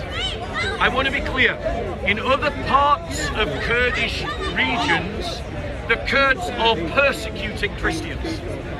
But right now in Aleppo, the Kurds are the only force stopping the Christians from coming under the sway of the Islamists. We should be advocating for an independent Kurdistan, one that we aid and support, one that is a bulwark against Islamists, but one that is conditional upon it supporting the idea of Christian states in Lebanon, autonomous regions in the Nineveh Plain. Our help to the Kurds must be conditional on them not persecuting Christians themselves. JC, behind you. He's behind you! Lock him in, Like a fascist! You're a fascist! Knock you! Alright, just keep him blocked out. Keep him blocked out. Now, ladies and gentlemen, we've got to recognise that the Kurds at this moment are strategically useful, tactically useful, and we should be helping the Kurds. And I have a message for all the Kurds that might watch this. How many Muslims are advocating for a Kurdish state? Here I am, a Christian, talking openly about setting up a Kurdish state. Ask yourself, Muslim Kurds, who's persecuting and killing you? Muslim Turks, an Islamist government in Constantinople, in Ankara, under Erdogan. Who's all speaking up for you and advocating for you? Christians are doing so, ladies and gentlemen. So I want to ask you, Kurds, should you why not stab the Turks in the heart by becoming Christians, ladies and gentlemen? The Kurds are not just in Turkey, though, they're spread across Iraq and Iran. Exactly, there should be a Kurdish state, but it has to be a Kurdish state that supports Christians in the Middle East. And now I'll finish before you ask questions. And my point is to the Kurds, here are Christians speaking up for you and Christians helping you, whilst all your Muslim brothers in Iraq and Turkey and Syria are killing you and denying your rights. So why not stab your enemies in the heart and become Christians en masse? Now, ladies and gentlemen, my point is this. If we can arm the Ukrainians, why can't we arm the Christians of the Middle East? Why can't we arm the Maronite Christians? Why can't we arm the Syrian Christians? Why can't we arm the Christians of the Nineveh Plain? Why? Whenever we want to, we break the law internationally. We did so in Kosovo. When we broke Kosovo off from Serbia, we set a trajectory that points directly to the Ukraine. Well, why can't we help create Christian countries in the Middle East? Finally, two final points and then I'll take questions. We, as Christian people, must find a legitimate way, legally, to create an international Christian defence force. It can be done legally, it should be done legally, and so we've got to find a way to do it legally. Furthermore, Turkey, ladies and gentlemen, Turkey is a pariah state. It is an Islamist state under an Islamist government, and we need to call it out for what it is. Turkey needs to be kicked out of NATO. Turkey needs to suffer economic sanctions.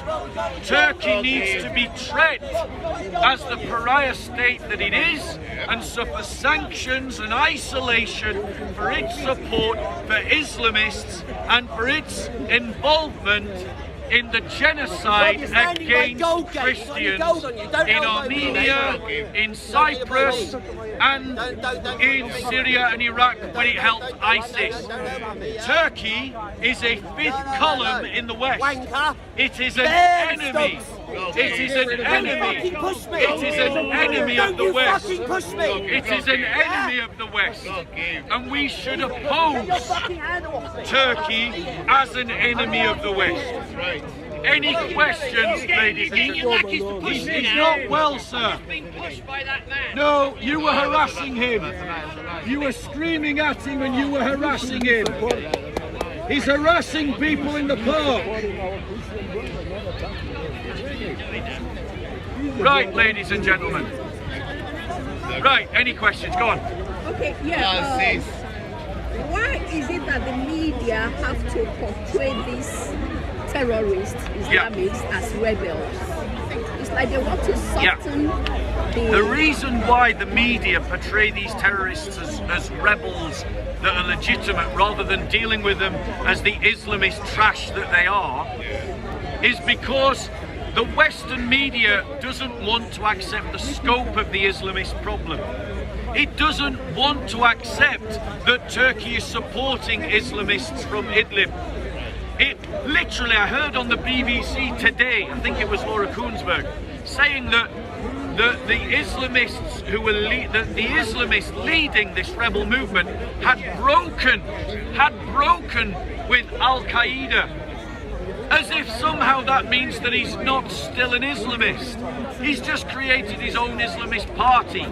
It serves the narrative of the liberal elites to describe these people as legitimate opposition to Assad, because the liberal elites oppose Assad, and Assad is an ally of Putin. But nonetheless, and also Erdogan is an ally of the West, but nonetheless, Erdogan is an Islamist. The rebels from Idlib are Islamists. They intend to spread Sharia law through the force. They will persecute and are persecuting Christians, and just like we bombed ISIS, we should bomb these Islamists as well. Next question. On your subject of Kurds and Kurdistan, to be honest with you, this is a very complicated geopolitical scenario, because the reason the Kurds don't get a homeland is because Iranians are not going to give up their sovereignty to give Kurds a space. The Iraqis are not going to give up their sovereignty to give the Kurds a space, and the Turks are certainly not going to do that. So no one's willing to give up their land to give the Kurds a Kurdistan. I have an answer. Syria is a failed state. We can give a partial Kurdish state from Syria. Turkey is an Islamist state. I don't care about the national integrity of Turkey. They stole the land from the Armenians and the Greeks. Any Turk that disagrees with me, go and do a genetic test and see how much of your genes are actually Greek rather than Turk. Form your ranks, guys. Form your ranks. And a coward. Yeah. Don't read Mein Kampf. He's unwell, ladies and gentlemen. He's unwell. Now, ladies and gentlemen, Ben Stokes. So, ladies and gentlemen, as Christians, the Kurds have the right to their own country, and we should help them. But we should help them with a very clear condition, that they, as an ally of the West, must help Christians in the Middle East. And I think that's a fair deal, ladies and gentlemen. And my message again to the Kurds is simple. Muslims are killing you. Christians are helping you. If you want to stab the Turks in the heart, you want to stab them in their very soul, become Christians en masse. Nothing will hurt them more. It'll hurt them more than any bomb. Today in today's world, how would you relate that to the book of Revelation, end time events and I don't, ladies and gentlemen. Christians have a bad tendency to try and link any events that are going off in their world and at their time to the end times. Christians have been doing this for 2,000 years. And that means for 2,000 years, Christians have been getting it wrong, ladies and gentlemen. So why don't we just learn from history, trust that when God wants to wrap up time and history, he will, and get on with doing what Jesus actually said, which is about being faithful in your own life, about doing your Christian duty now. rather than trying to predict whether this or that is the end times. Like, if all the other Christians, I mean, don't get me wrong, there is going to be that one Christian generation that are right? They're going to feel very happy about themselves. They're going to say it's the end times, and it really will be. But the chances are anyone who's talking about it being the end times now is just wrong. Any other questions, ladies and gentlemen? Any other questions?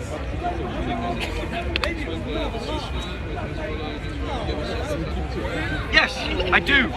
The reason why Hezbollah struck a ceasefire with Israel is because it was militarily and strategically beaten.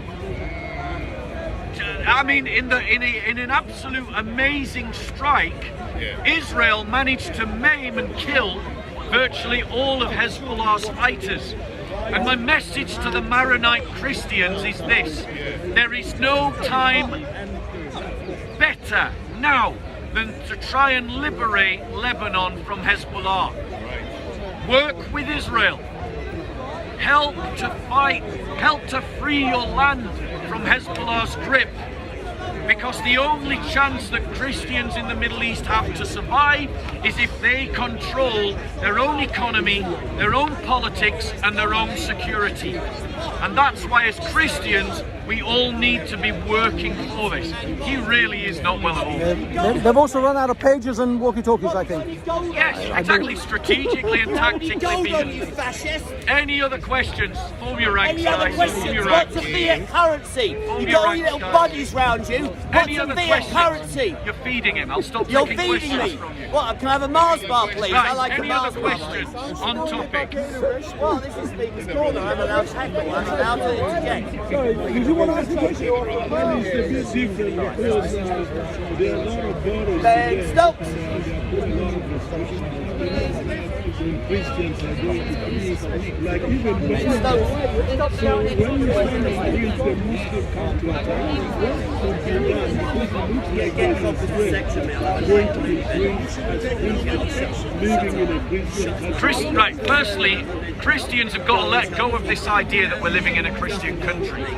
Just suck it up. We don't live in a Christian country. Let it go.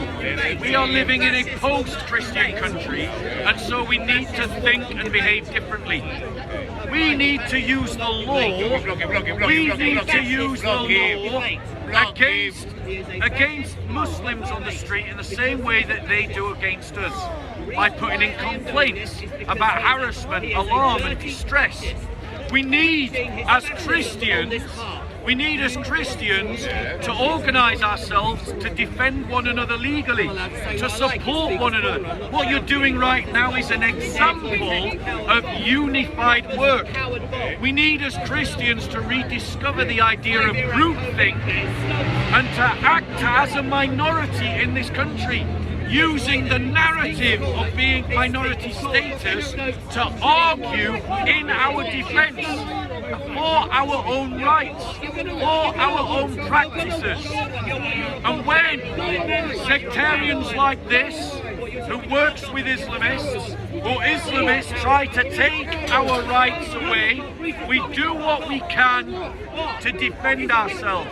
It's all about organisation. And that means we've got to have a cultural shift as Christians to stop thinking simply as individual Christians, me and Jesus are buddies, but rather think that we are the people of the kingdom of God and work together to defend one another as a people.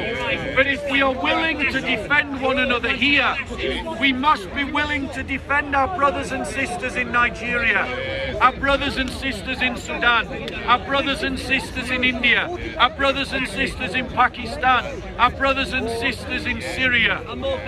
Any other questions, ladies and gentlemen? Is it?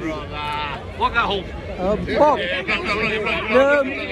I believe that there's been a very consistent effort by the Muslims in this country to become councillors and council members within various towns and cities in the United Kingdom. Should the Christians be organising in that way to actually go for council membership? Yes, absolutely. Christians, absolutely Christians, you Christians, you've got to let go of this idea that by joining the Labour Party or by joining the Conservative Party that you can somehow influence them to move in a Christian direction. We have tried that experiment to death and we have failed completely, ladies and gentlemen. As Christians in this country and across the Western world, we must form Christian political parties and we must give all our energies to those Christian political parties.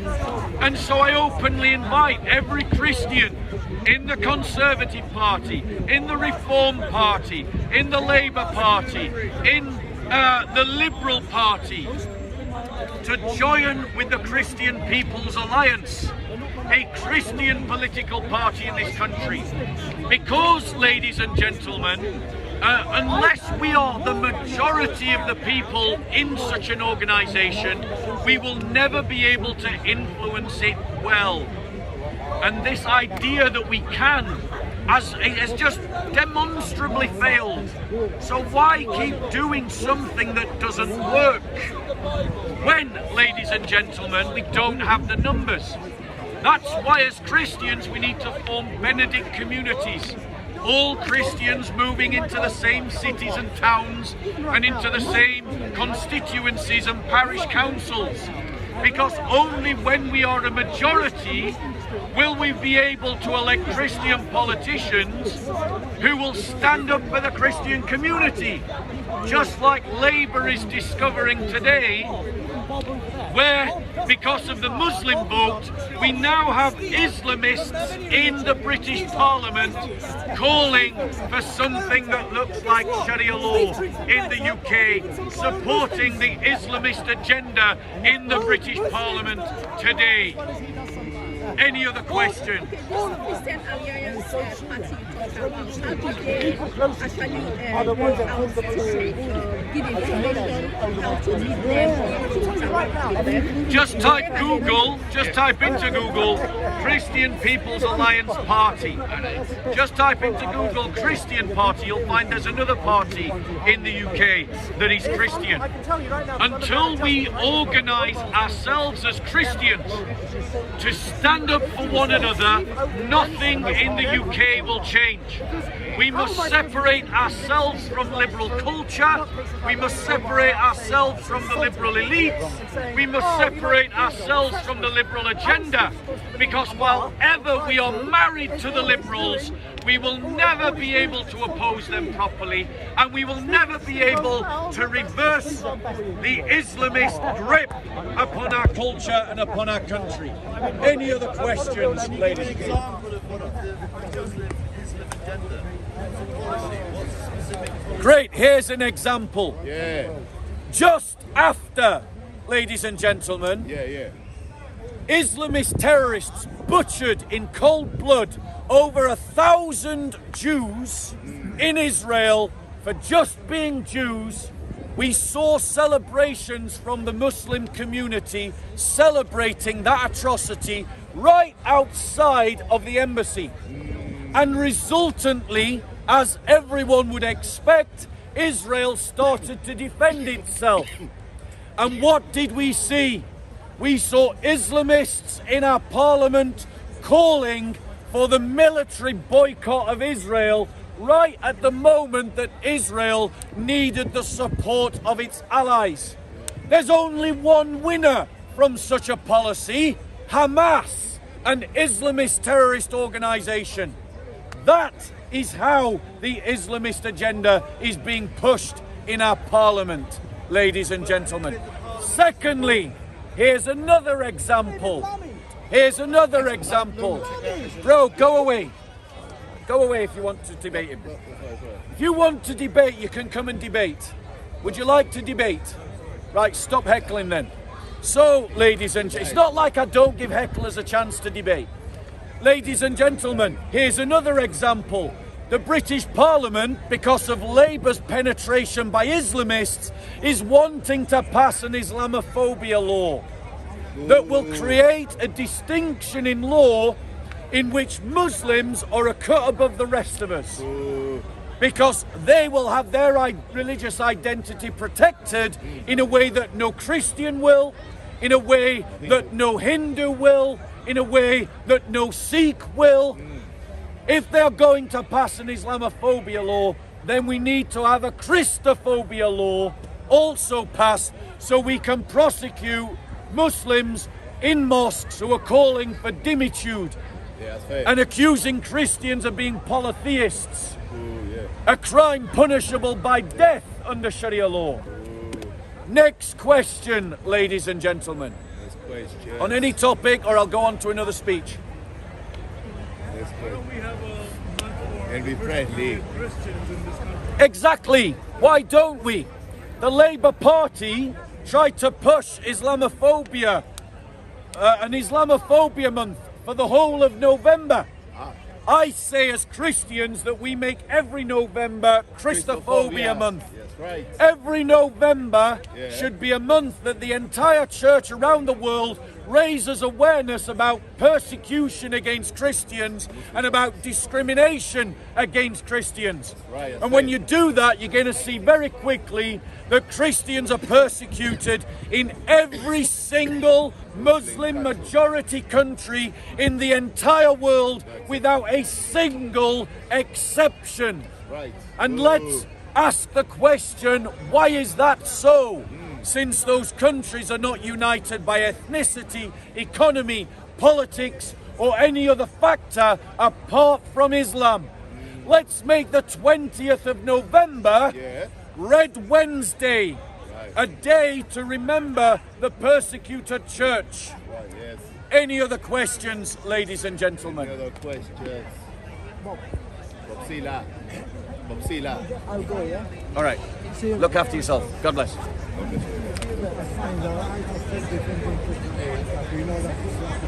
Yeah. Right. So firstly, ladies and gentlemen, Palestine is not occupied. Palestine has never existed as a country.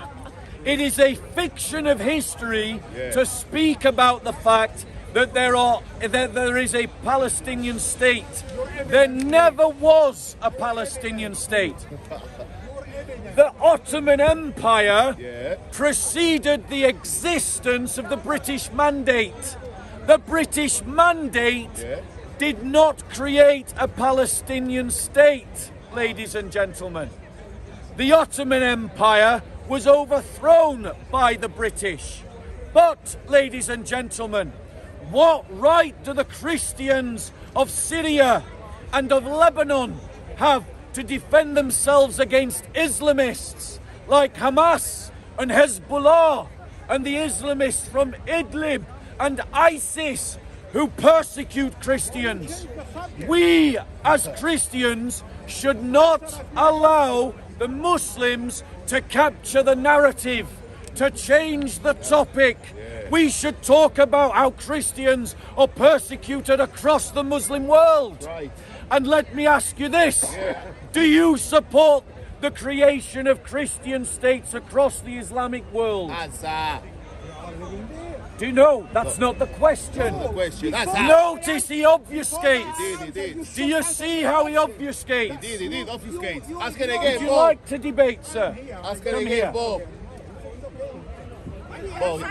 Why do you obfuscate? Answer the question. Answer, God. You cannot answer my question with a question. Before that I answer your question, you should answer my question before. Your question, Otherwise, okay, this is not your debate. question is based on a faulty premise. No, I told you, give Your me your question evidence. is based on a faulty premise. the evidence of Israel is not occupying Gaza. Gaza was an Islamist state run by Hamas that they violently took from the PLO. They killed other Palestinians to rule Gaza, but he never complained when Hamas butchered PLO Palestinians. No, they were silent. Gaza was a self-governing Islamist state. it was not occupied by Israel. Hamas invaded Israel, and now the Palestinians are suffering because of Hamas.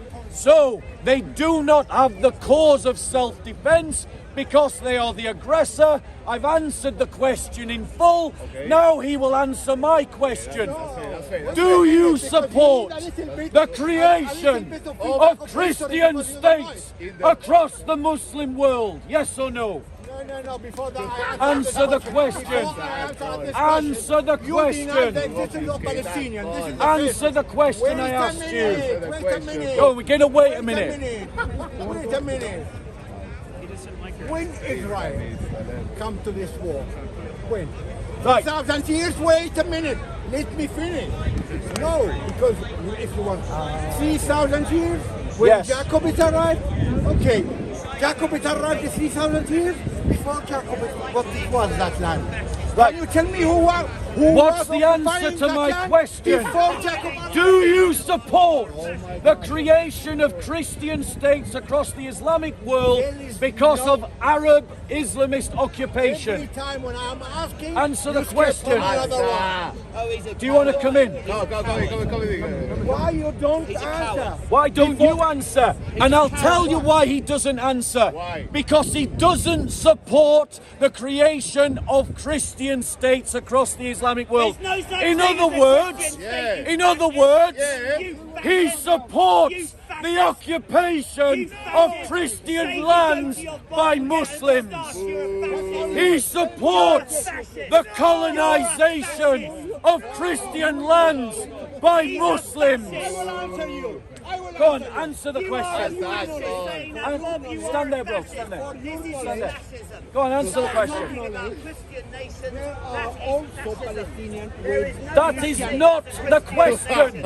The question was, do you support the creation of Christian states No, across there the is no Islamic such world? thing, you Do you fascist. support it? Why should I support it? I'll tell you why. Because for 1400 years, Christians have been persecuted by Muslims.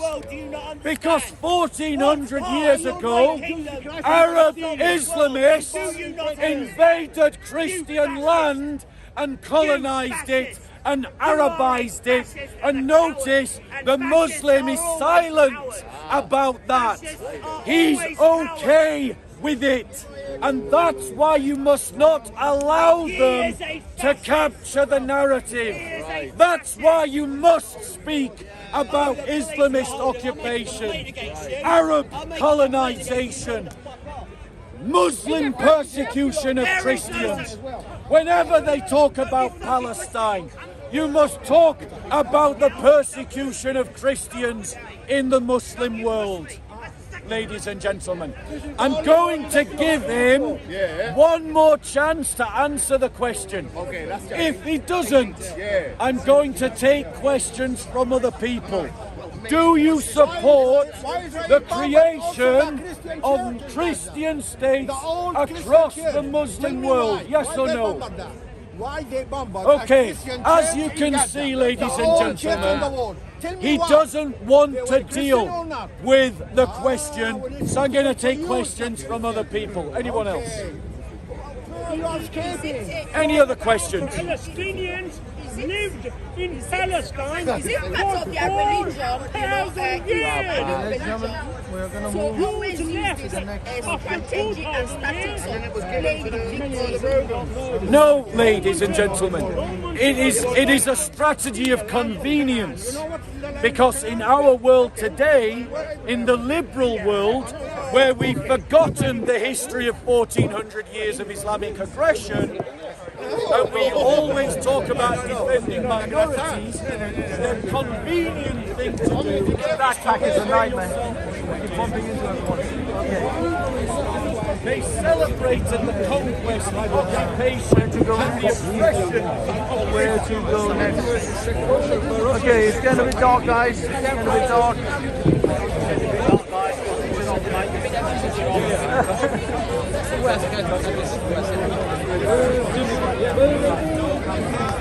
The camera's still good. The camera's still picking up the light.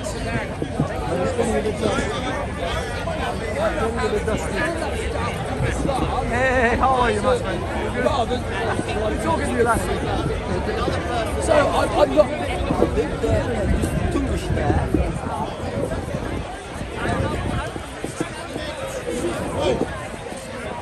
And I went there. And that's the thing. I went first. Then 6 weeks I was back there.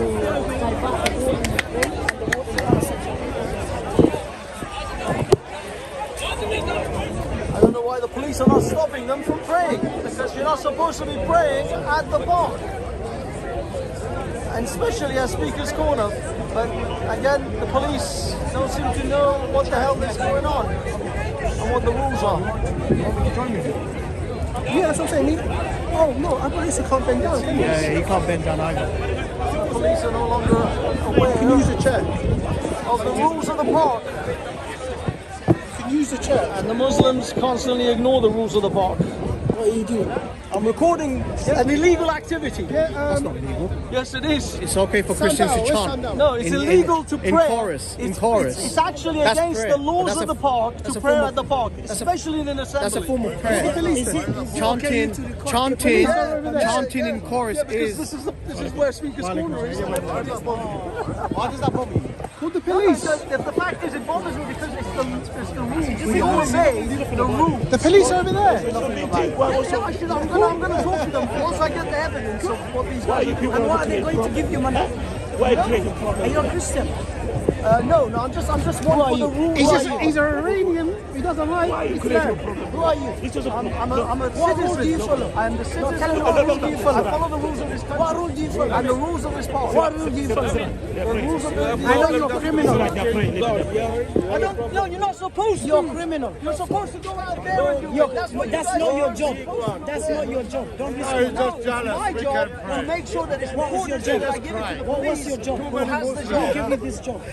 I gave it. And you think police is standing here? Look I at will. behind you is a police. So why does he not care? Why do you care? No, because I will tell them, So and then they will care. Is he blind? That police Once officer. I tell them, Is he blind? Look behind you. the police will ignore it until somebody complains. But they can see it. Are they blind? Are they blind? When I complain. Are you a child? How old are you? The fact is that How old are Muslims you? have been praying How at old this are you? park How old are against- you? How old How old are are you? How old are you? I Same am- age as my dad. Yes.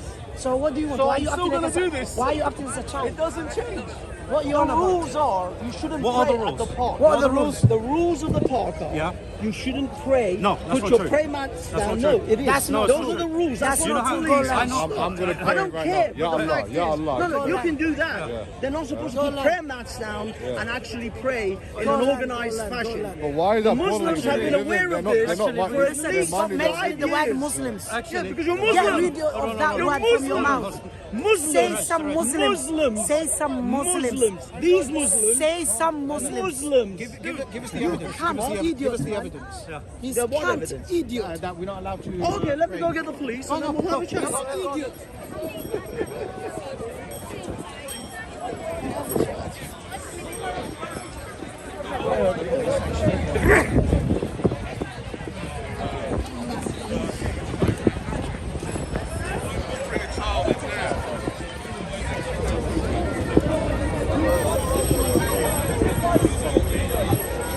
Steve, do you see any police officers? The Muslims are praying again and they've got their prayer mats out. What, a And load they of just, them? well, there was 3 of them at least over there. And it's like they're at it again. No, but the thing is, now they're arguing with me when I told them you're not supposed to be doing this. They're like, where are the rules? Who said? Who's arguing? Where's the fucking police? I'm like, you get the fucking police. I just said. I said to you. There they are again. I reported the police and they said let us know next time. Yeah, let me go get let me go find the police officer.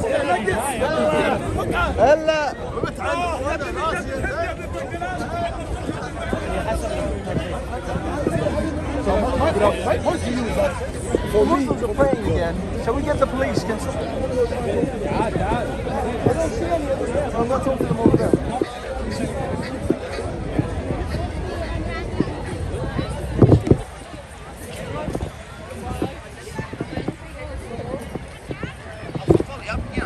Excuse me, gentlemen. I'm sorry. I'm just trying to deal with this guy. You all right? Yeah, I'm just. Could you have a word with a group of Muslims that are praying? I tried to tell them the rules say you shouldn't do this. You should go outside. They became extremely aggressive with me.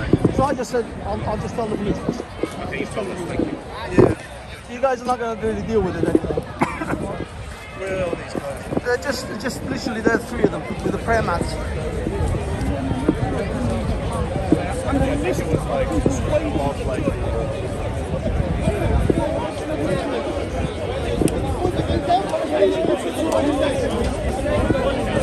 It's okay. You guys in a minute.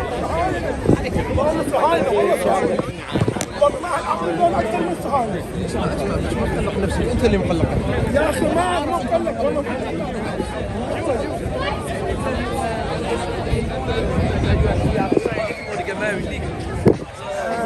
the Muslims are praying again and the police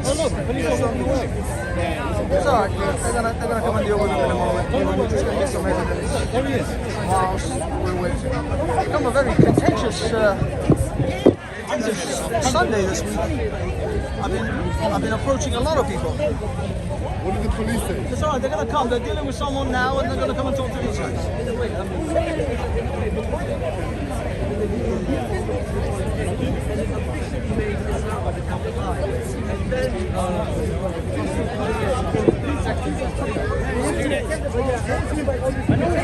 I know it's 2 by 2.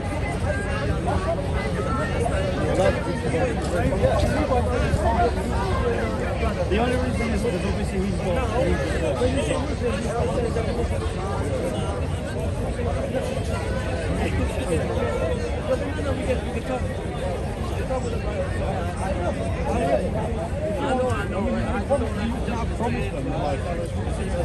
There you go.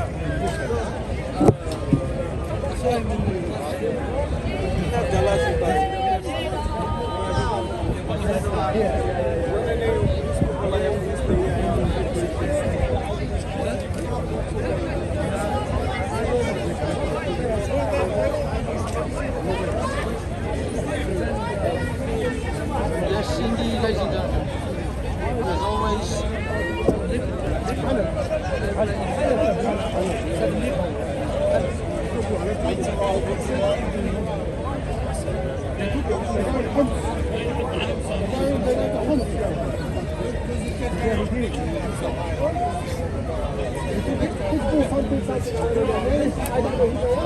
Have you not got enough footage yet?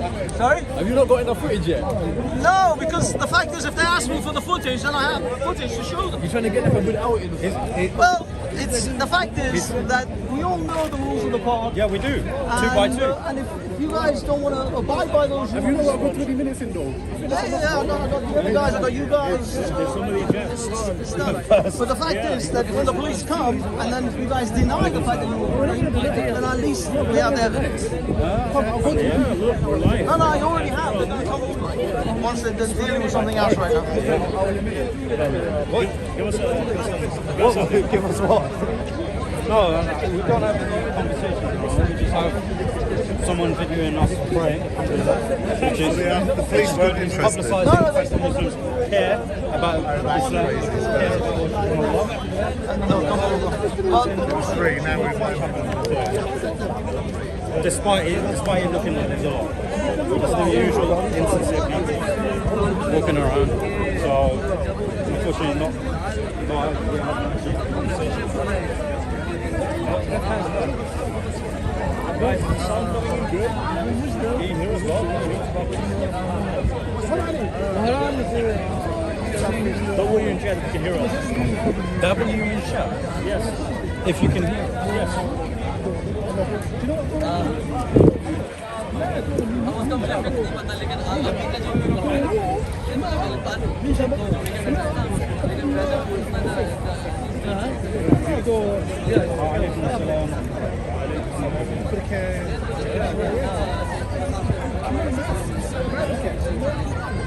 We got the like on the video. 8 people or what? 4 of you people. Regional people.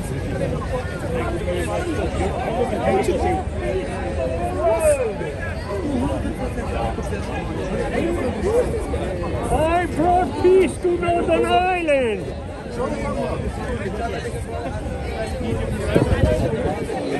Yeah.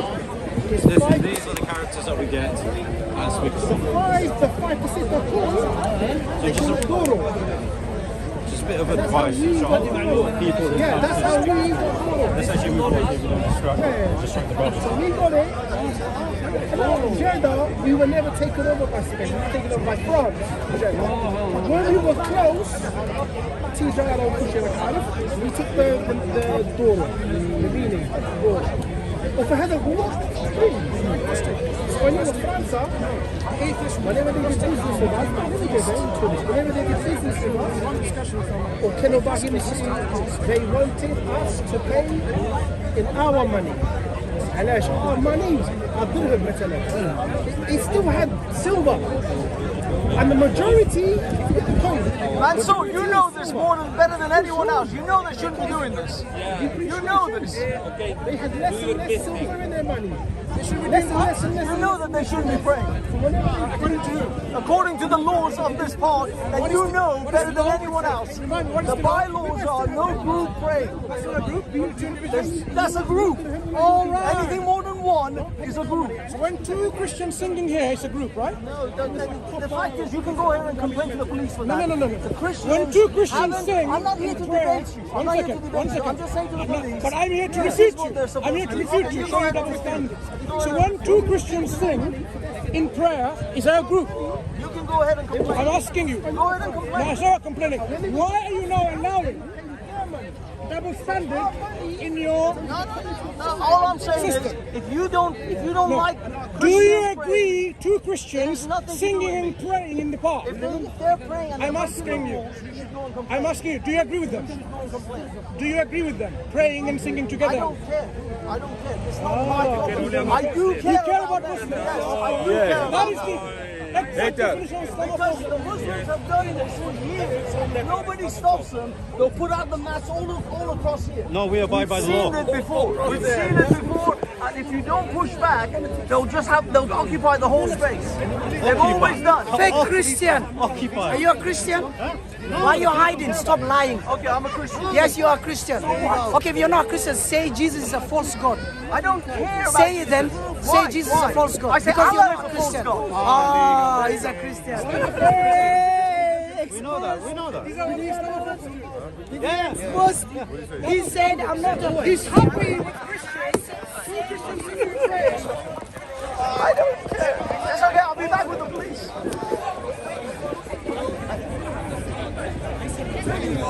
You welcome your Quran correctly. Follow your Quran and Allah will bless you. Allah wants to bless everyone. You have to deserve.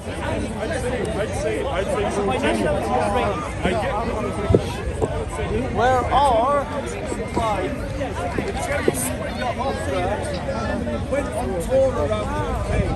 useless around here, man? They're all useless, the police. Utterly useless. Syphilis,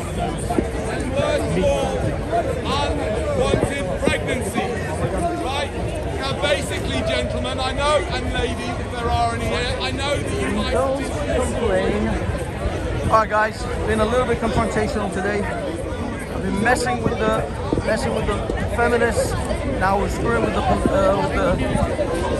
Muslims and their prayer mats. They always do it.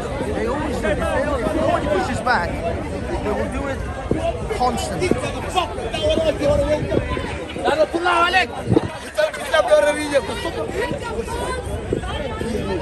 not entirely sure. Can't even find them now. One police car over there. Jesus Christ has nothing to do with Islam. Jesus Christ has nothing to do with Islam. Jesus Christ has nothing to do with Islam. Jesus Christ is Lord, God and Savior of the whole world.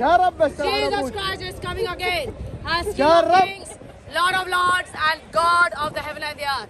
Islam is not a religion, it's an organization of Shaitan, the devil who is disguised as God in Islam. So my dear friends, these Muslims, They don't even know their own filthy Quran, and they come and debate about Christianity. They have no idea what is written in their own filthy Quran, and they come here only to do that's all they know. That's all they know. So my dear friends, they don't even know their filthy Quran. And their Allah, the Shaitan, and the donkey, the black dog of Muhammad is, they made their own filthy religion and they misled billions of Muslims. Without Jesus Christ, you are in hell.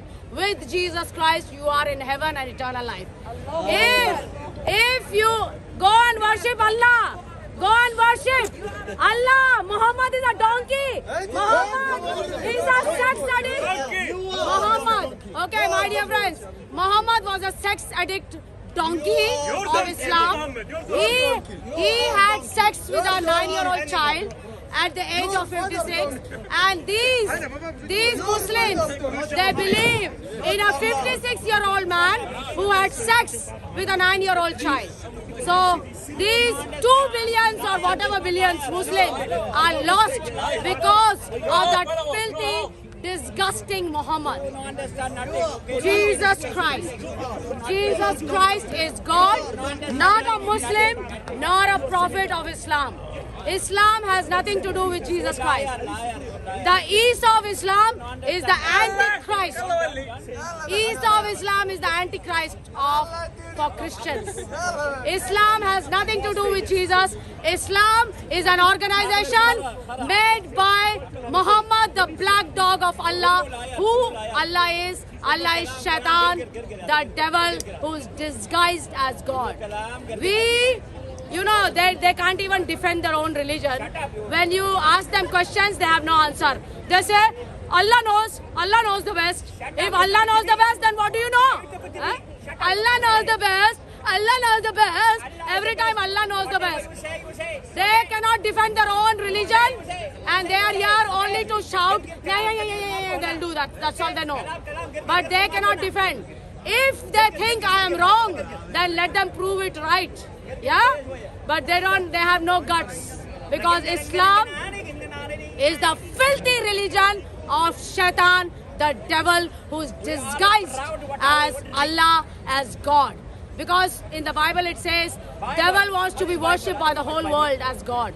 And this is Islam, where Allah means God, but they have given that Allah name to Shaitan, the devil, in disguised as God. What is Quran? Quran is all the photocopy from Injil and Torah, all the verses, and that black dog Muhammad, he added his own writings in that Quran. That is called Quran. Quran is very good. Quran is very good. But when you see, it's full of pornography of Muhammad the donkey.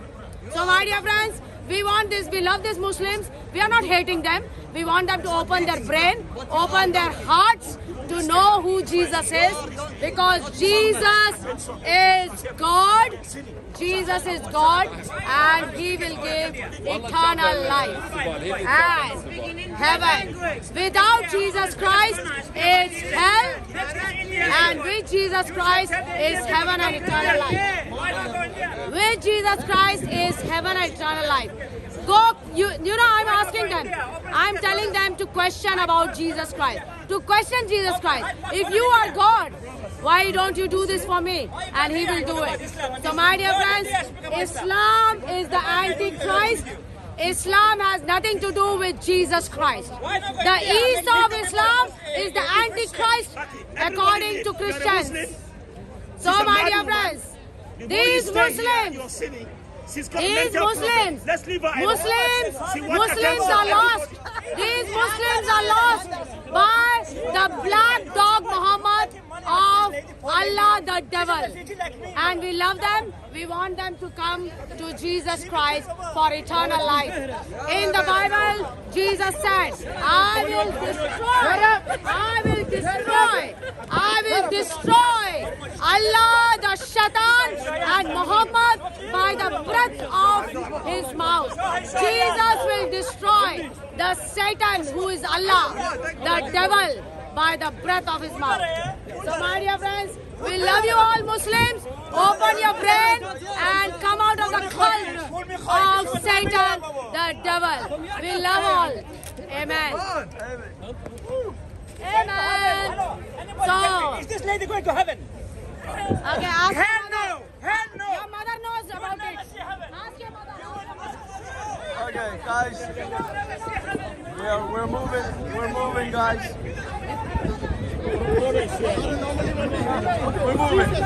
We're moving. Street mic. Hold on. Can't find my necklace. There we are. There it is. Okay. Muslims are praying away. They finished praying. Yeah, the sun's gone down now. They have to do the Fajr prayer. Yeah. But Israel could have done more to try and get peace. And also, Benjamin Netanyahu allowed Qatar to give money. A lot of this has kind of ended. There's they moved it, and they're still praying. I thought it was supposed to be a sunset. No, they're still there. They're still doing it. They know they're not supposed to be doing it.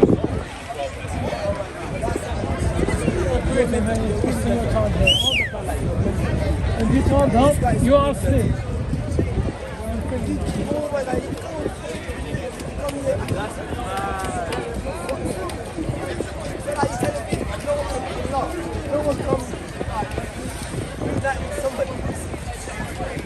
Here we are. Another classic Speaker's Corner moment. Pregnancy is the ultimate anti-climax. Today, are you telling me to hold my nuts for the whole December? Are you dumb? Yes, Are you fucking I'm not. mad? No, I'm You not don't dumb. remember, man. I'm not dumb. So tell me that I'm not dumb. You need to learn to control that terrible weapon. Exercise some kind of. You need to learn self-discipline, my friend. Because otherwise you could end up making someone pregnant with the ultimate How did you pregnant? anti-climax. Come here. I don't with condom, eh? I do, eh? Come on, you're a big man. I was three-legged. Three-legged man. Listen, Three-legged man. Listen, I don't condone this behavior, but I tell you what, I'm not agreeing with you at all. No? At all. Not even close. Okay, ladies and gentlemen, here we are with one of the old timers of Speaker's Corner, Danny Shines. Heterosexuals scare me. You should not be homophobic. They're the best, the homosexuals. Hey, yeah. I want one last question. Yes. Are you married? Are you heterosexual? Are you married? Are you heterosexual? Are you heterosexual? No, I'm not. You never answered me about that. Are you married? What's that got to do with it? Are you married? What has that got to do with If it? you are, you have to divorce your wife tonight. What's that? If you are married, Yes, I am married, you have to divorce your wife tonight because, like, what the fuck are you doing with her? What am I doing with her? Yeah. What do you mean, what's she doing with me? Or what am I doing with her? What are you doing with her? Like, what are you? Who's supporting NATO? What is it that married? What is it that you married for? What did I marry for? Yeah. It's a very good question, to be honest. That was 31 years ago. It was a terrible... Are you still married? Yes, You're still I can't married? get out. No, I can't get out. You're still married? No, of course I'm still married, yes. I know, it's a scam. Marriage is a scam. Don't get me started on marriage. That is a scam. Of course. It's a scam and we still... Are you married? Are you married? I'm not. Thank God for that. I'm hoping to. What's that? You're hoping? Yeah, I'm hoping to. Hopping to? I'm hoping to. Just like Yes. you did. Just like you Why? did. Just like Why you do you did. want to get married? Tell me a valid morally. Why do you want to get married? Give me a moral, ethical reason why I shouldn't get married. Okay, here's the reason, because if you get married, you could end up impregnating someone, which is highly immoral. Making a woman pregnant is the worst crime that you could ever commit. Okay. It's highly immoral because you are creating One somebody minute. else, and I that need person tell is him, one going minute, to one minute. Please, that please, person is going to be harmed. that person that you make, if you make a woman pregnant and there's a child born, that child is going to experience a lot of harm. Being your child, probably more than average.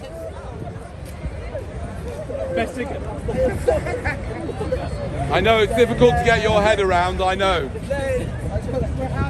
This is what scares me about these heterosexuals. They are dangerous. Heterosexuals are causing 99.9% of the problems in our world because they're having children all the time. Left, right and centre. Right? What? How am I here? Because unfortunately a couple of heterosexuals forced me into existence. And now I'm stuck here. Danny, when you say no, not December, do you mean sex with another person or no, nothing? I'm saying I'm encouraging the men here to refrain from busting their nuts for a month. Right? You can still have sex, but don't bust your nuts. And for the ladies, by the way, if you are in a sexual relationship and you are a heterosexual, I promise you, you will not complain. If your partner goes for a month without busting his nuts, you will not believe how that will improve your sex life. Because he'll be there for you, to pleasure you, because he'll have all his energy afterwards. He won't just flop over once he's come. Because that's how this whole thing works. It's disgusting, the way the whole sex thing is so twisted and evil, right? Sex is so evil because the whole thing is designed to trick you into having children. It's nothing to do with love, right? This making love bullshit, it's not making love. You are here, sir, because your parents made lust, not love. It was nothing to do with love, and I can prove it because after you ejaculate, where does the love go? All of a sudden, when you ejaculate, the love disappears because it's not love at all. It's just lust that gets you to impregnate the woman, and then you just go to sleep. Which is why I'm saying, join us for No Nut December and let's go another month. Let us go another month without busting your nuts. Are you going to join us, sir? Why not? But Danny, how about busting nuts in other ways that doesn't involve a woman? What do you mean busting nuts in other? No, don't bust your nuts at all. Not busting at all? No, don't bust your nuts at all, whether it involves a woman or doesn't. How are you meant to have kids? You're not meant to have kids. Where did you get the stupid idea that you're meant to have kids from? How am I here? But unfortunately, my dad busted his nuts. Yes, just like the reason why you're all here. You're only here because somebody bust their nuts. And that's all there is to it. You're not here because God wanted you to be here or because for some spiritual reason or you got... No, you're here because some bloke bust their nuts. And that is all there is to it. So if you don't want to make the same mistake as your father made, then I can assure you it was a mistake, right? And I can assure you he's thought about that many times when he's looked at his bank account and realised how much you've cost him and that you've ended up like this. I mean, imagine, look around here, imagine if you were like somebody around here's father, how disappointed you would be, right? What? What am I doing in December? I'm doing all sorts of things, I'm just not busting my nuts, that's all. And I encourage everybody else to do the same thing. If you can't go 31 days without nut busting, you're a weak, pathetic half of a figure of, you're not even a man, you're a pussy. Danny, do you have any techniques? Do you have any recommended techniques to stop busting? Can I have any recommended techniques? Yeah. Stop watching porn, for a start, right? And don't go anywhere near the dark hole. Right? Don't go into the cave of perpetual suffering. Don't enter the trapdoors of the vagina. Do I have a job? Why do you ask me if I have a job? Why are you asking me if I've got a job? Where did you get that strange question from? Why are you asking me that? No, I'm serious. I'd like to, let's talk. Why are you asking me if I've got a job? I think it's quite interesting. Why? If I have a job or I don't have a job or whatever, what does that, why is that of interest? Why is that coming to your head? I just want to know, like, what's your lifestyle? What's my lifestyle? Right. I mean, do you think it would be it'd be good if I had a job, or bad if I didn't? You did? Yeah. Well, let me tell you about the job. Okay, we'll go off and we'll talk about jobs, by the way, right? Job, the word for job, work, and the word for slavery in the other language which I'm familiar with, which is Hebrew, right? The word for job is eved, avad. It's the same letters as the word for slavery. Job is a form of slavery, right? And I have not had a job for the overwhelming majority of my life, and I would hate to have a job because it's disgusting. It's for slaves. Jobs are for slaves. Furthermore, in relation to what I'm saying here, which is that your parents should never have had you, right?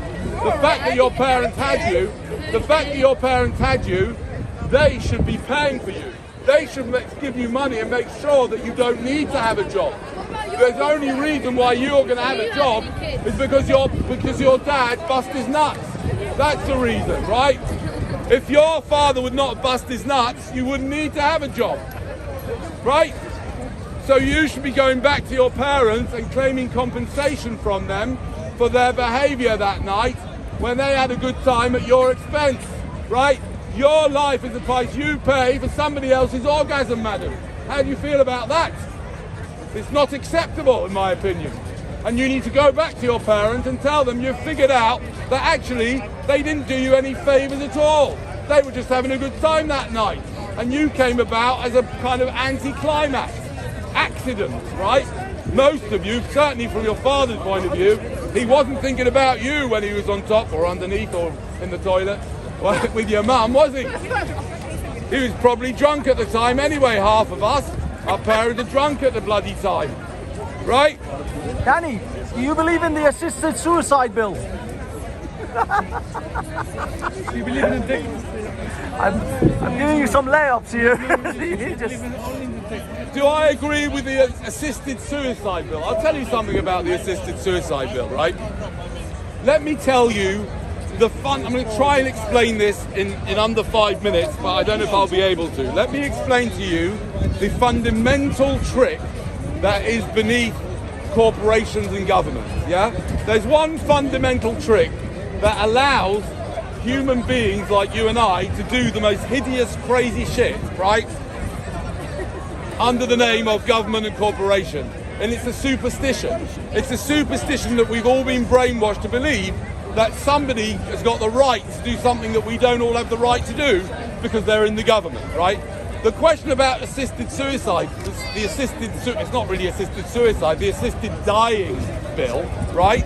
The thing about that is that think about this. Imagine if I would turn up at your house and I found out that you would help your neighbour, right, end their lives because they were in excruciating pain from a terrible pancreatic cancer, right? And I found this out, and because I objected to it, because I was religious or something, I took you, I put handcuffs on, and then I locked you up in my basement for a few years as a punishment for what you'd done. If I did that, I would be a completely cuckoo madman, right? So therefore, what's the difference between that and a judge or a policeman who does the same thing?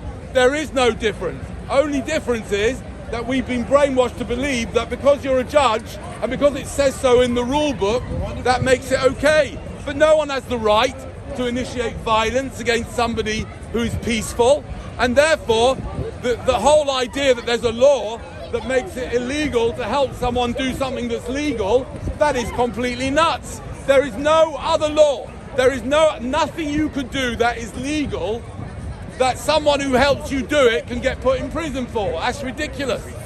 Nobody has a right to do that. Nobody has a right to put you in prison for helping someone do something that they want to do, right? So the whole thing is a joke.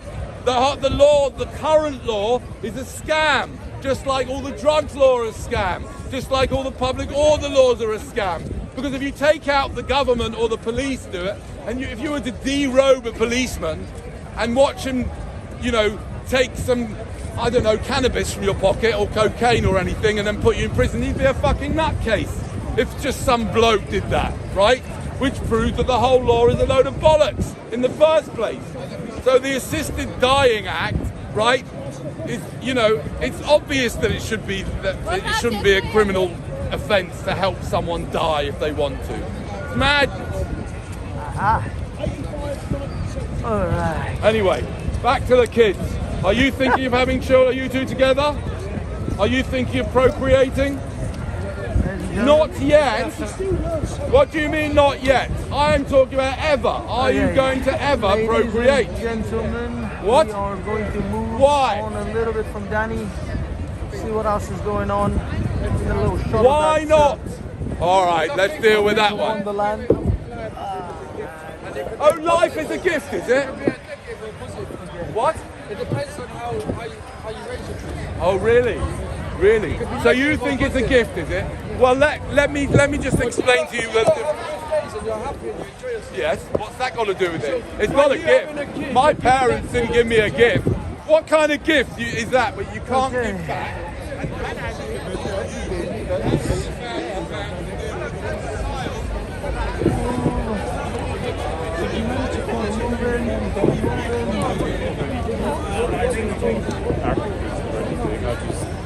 Observe, and if someone... Hello. Bob, he's gone. Okay. He just left now. I don't know, what is he gone or is he coming back? Or? I don't think he's coming back. Oh, he's not. All right. I see. Okay. So is there worth carrying on? So you guys are the 1 minute debate guys. Or I know that gentleman is. Yeah, he is. I've seen some of his stuff now. It's really good. It's really good.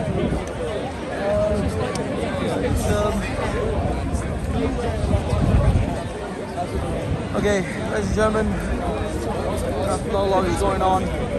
Most people are going to Winter Wonderland. I might actually take a little walk towards the Winter Wonderland. Okay, guys, give me a sign if you want me to walk towards Winter Wonderland. I can't go in, obviously, because you have to pay and all that, but I can maybe get close by and get some shots of the Winter Wonderland. If anyone's interested, let me know. Any other ideas? Fantastic question, Banksy. Oh, it's just the assisted dying thing. Anyone else interested in anything else, let me know. But please do share this stream. Thank you for everyone that's been watching so far. You guys are awesome. I have been quite contentious today. I have to say I've been quite contentious with the various people. Definitely the feminists. Oh God, they're an easy target. But the Muslims just piss me off. They know they shouldn't be playing. They should be playing. They should have their prayer mats outside the gates. They've known this for years. It's nothing new. But no, they're just going to carry on. And that just pisses me off. Absolutely. So that's the reason why I got their goats. What did he say online? Nothing else is going on. What is he like? Tell me. There's a source of light here. See what's going on. Any Muslim wants to debunk the age of Aisha? Anybody? Get Arabic. Get Arabic. Anybody speaks Arabic here? Wants to debunk Aisha's age? He doesn't write in English, he writes in Arabic. So are you saying to me that she wasn't 6 and 9? So what happened down there? You missed the conversation. No, I did. That Yemeni guy, he agrees with marrying little girls. He said he would be okay to marry little girls. He then goes on to say Muhammad did not have an interest in Aisha. But come on, man, if he is having sex with her, right, if you know the process of intimacy, you have to have an interest in her. Hence he stayed with her for a long period of time. Didn't he actually ask, is it Omar, the father of father, Aisha, yes. to marry, and then Omar said, look, I'm like your brother. Yes. Kind of indicating that would be like your cousin. Yes. But he said, no, he said, I've received a dream from Allah. Yeah. But then again, that shows interest. Demons can come as an angel of light. That was not Allah who came to Muhammad. That was a demon. Which God would tell you to marry a little girl and to have intimacy with her. Because before Aisha was married to Muhammad, what was she doing? She was playing with dolls. And dolls was only allowed for those who had not yet reached puberty. Muhammad saw Aisha before she had reached puberty. Hence, he must have had an interest upon her. Hence, the devil, the father of lies, would want us to go to our desires. Hence, the devil gave Muhammad this dream to marry Aisha at the age of 6. And he accepted it and said he would marry a little girl. But he's talking okay. Halas. I guess that's it. I talked to him. He said he'd marry a little girl. He said he'd marry a little girl. It's on the camera. It's on the camera. It's on the camera. He said it.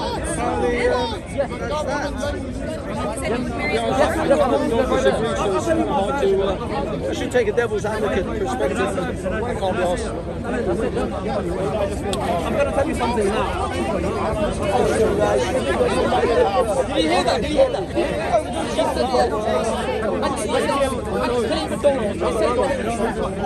That was outside the gates. Yeah, you believe in me?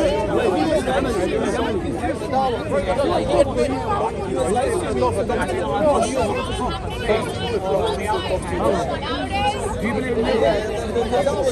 I believe in God. That's miracle. You believe in that? 100%. Our God, he does miracles. So if Allah married my prophet, the thing is, he wanted me to die 20 quid to go away. He never did. He got out of it. He worked his way out of it. He started off like, oh yeah, I'll give you 20 quid, and then he took the money out. I always keep saying it. What happened, lad? Give the money. Hafiz Reflects, my own YouTube channel. YouTube doesn't come up on mine. Hafiz Reflects. Yeah, H-A-F-E-Z. Yeah, Hafiz Reflects. Just yeah, because I actually posted my footage of Lammy and Bob last week. Yeah, unfortunately, I'm a bit shadow banned because I do some stuff which YouTubers don't like, so I am a bit shadow banned. So mine sometimes don't come up.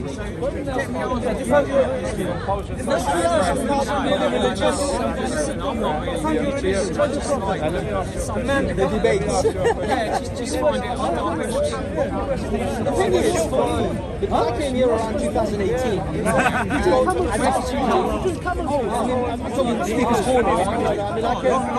I've come to Britain like the age of I was a child. I came to Speaker's Corner in 2018, even though I moved to London like early 2000. But the reason I came here was but what I noticed was that the Muslims were very dominant. They pretty much ruled this whole thing. And the Christians were like, no, there's Bob and there's a few others, but very few. And over the years, over the last 3-4 years, when I was actually, I think the Christians are allowed a voice now.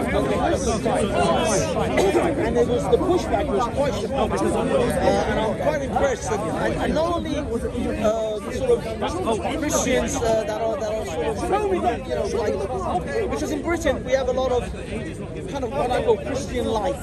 They're like Christian culturally, but they're not really, they don't know about polemics, they don't know about debating Christianity. But that was the beginning. Over time, with people like Bob who encourage others to come. Now these kids, they are owning the Muslims. The Muslims are running things. They won't debate them anymore. And so what the Muslims, because the Muslim tactic was, we'll find a moderate Christian who doesn't really know about Christianity, and we will use tactics, debate tactics. Oh yeah. Let's go to Shalini. I said I'm going to be honest.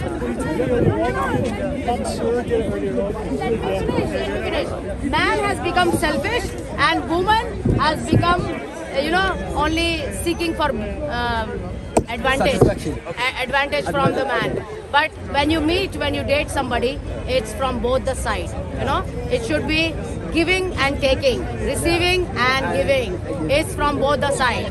That does not mean every time man has to pay. When woman is earning, what are you going to give me next time I take you out? Okay. Next time, Brother Stick Mike is coming to make a video with me. I will pay because my God loves me and He has provided for me. Okay. So if you have 2 men, yeah. Huh? If you go on a date with 2 men, yeah. One of them pays the bill, and one of them says no, we are splitting this bill. after that day, which one would you be like? Which one would be for you happy, comfortable to go out with? The one who pays the bill. Yeah, but you know, that does not mean that every time he has to pay the bill. Woman can also pay. When she's earning, when she has money, whether she's earning or not, she still has money. She can also pay. What do you think of, what do you think of feminists? Feminist? Yeah. Arey yaar, that's a big topic. It's a big topic. Yeah, I just want to hear you. What do you think? Yeah, because that goes what you say contradict a little bit of the reality of today. Because if we look how at is that, it contradicting? Yeah, I'll tell you.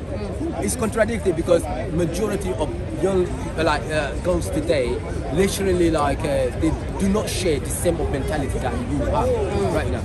So what I'm telling you, what is it like a woman has to offer a man in order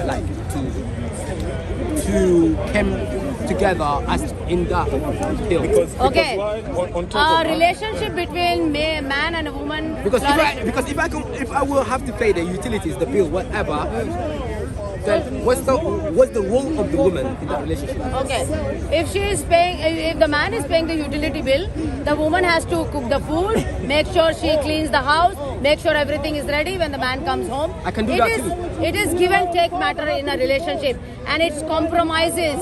You don't say, oh, I cannot, you have to compromise with each other, with your likenesses, you have to compromise with each other. Man will say, I don't want to go there. So woman can say, okay, fine, we won't go there, let's go there. It is a give and take relationship. So every time with man and woman. A relationship between a man and woman is never one-sided. It's both-sided. I know. I do know it's never one-sided. So no, the thing is here.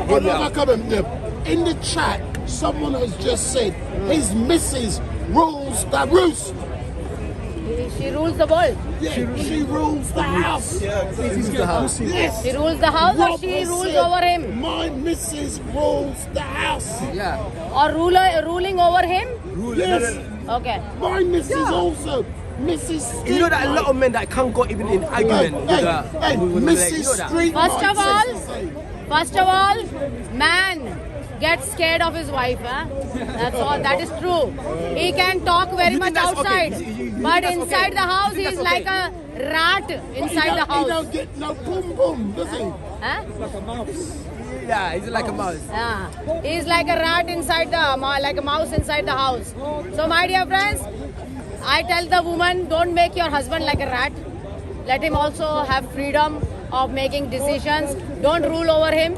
But if he is a drunkard, he cannot make any proper decisions. How's that freedom look like, in your opinion? Freedom? Yeah. How's that freedom that man should have look like in your eyes, in your opinion? Okay.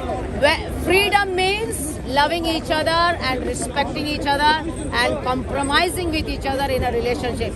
That is giving freedom. You don't love anybody by force. So if you I have love to pay, by choice. If I have to pay 100% bill, does that mean we share respect? Huh?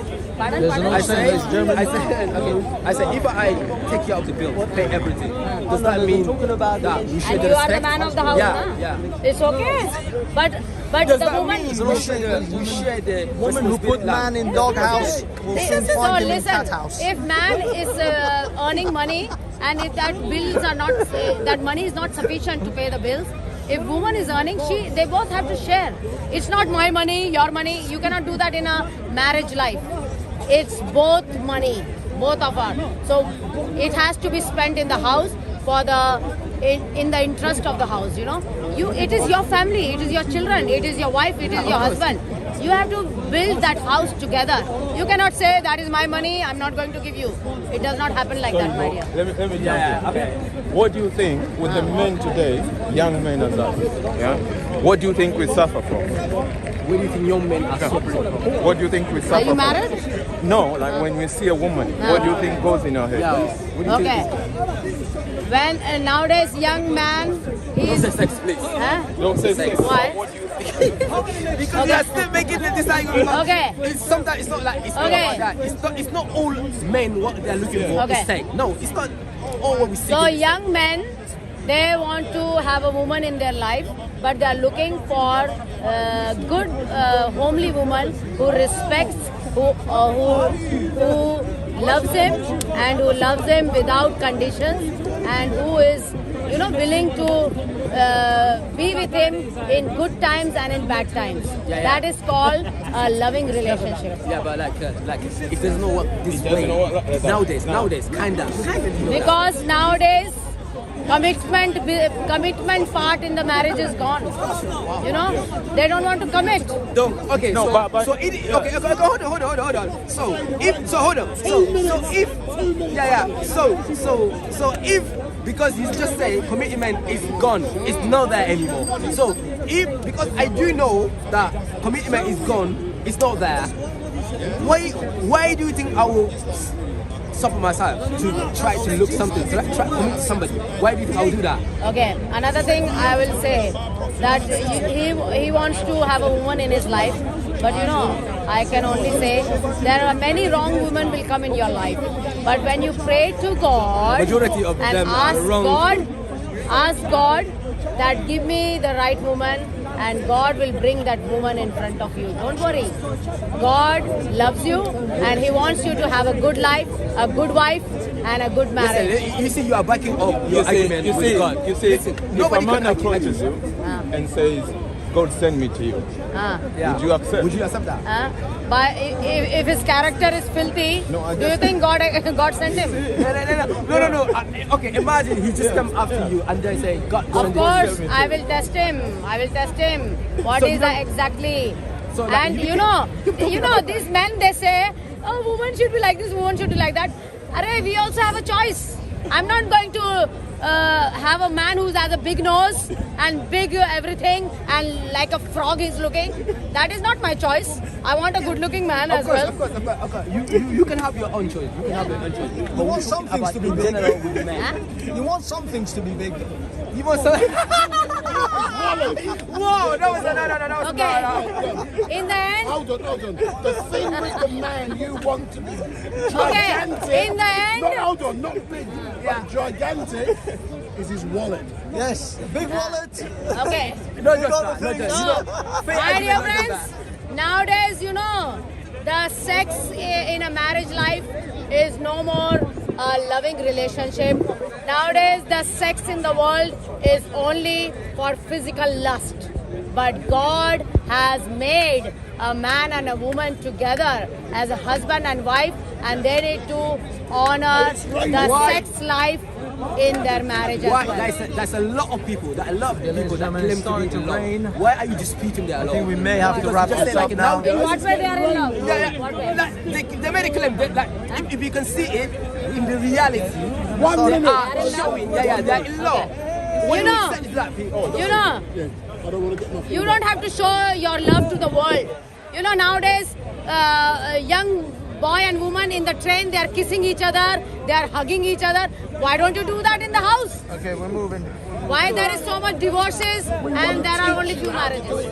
But my dear friends, love is respect and compromise and love each other and honor each other. I think start to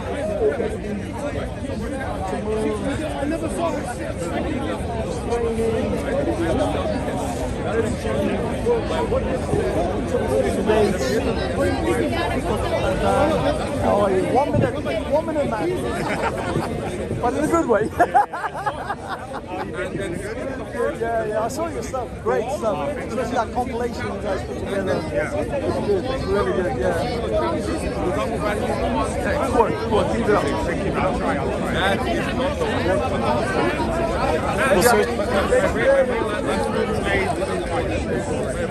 Yeah, it's very quiet. I mean, I'm not even switching on my There were the feminists in the beginning my stream. It was 2-ish and the feminists were there and I heckled them a bit. That was fun. That was good fun. That was really good because they're so easily triggered. You just have to say like 3 things. Sandwiches, get back in the kitchen, and they fucking explode. It's like lighting a fuse and just watching the fireworks. So yeah. Yeah, after that there was nothing. There was a guy who heckles Bob. I don't know if you know that one. That guy's got issues. He's got psychological problems. Oh no, I don't have any lights. It's their lights. It's just my camera happens to pick up. Oh yeah, light. Yeah. I don't know. I've been lucky. It seems to be working. No one's complaining about it buffering at the moment. I told them if it's buffering, I'll stop, but no one said anything. So I've just been lucky. I use EE. I don't know, maybe EE because I got EE because they have the best signal in England. They have the strongest. Yeah. So that's why I got them. Otherwise, I've been lucky. So far. Yesterday at the Palestinian protests, that's usually very hard to live stream those because the signal's really bad. I was good most of the time. I mean, there's a little blips every so often, but 90% is pretty decent. Sorry? Street Mike. Street Mike, no, he wasn't there. He doesn't seem to come to the Palestinian stuff anymore. I was here today. Was he live? Oh, I think so. Actually, he's live now. Yeah. But Street Mike has like 20 grand worth of equipment to try and get a good live stream. The box that he uses, I looked it up on the internet. It's £1,200 for this box where he has 4 SIM cards and it triangulates between the 4 SIM cards and he gets the best signal out of each one, and that's what he pushes through. That's why he's always broadcasting in 4K. YouTube must be paying well then, yeah? Well, but the funny thing is he's not even monetized. No, he makes his living recording weddings, stuff like that. He's not monetized. But he uses this kind of stuff to promote his other work. But yeah, he's got that equipment, mostly because of the other work. But the live streaming box, I looked it up, it's the cheapest one, by the way. They have like other models which go up to like 2-3 grand. I'm not paying £1,200. Are you kidding me? That's insane. That's great. The scholars still alive, right? What's left? We're just going to go with the 1 SIM card. With E. Yeah. That shit doesn't work in my mobile.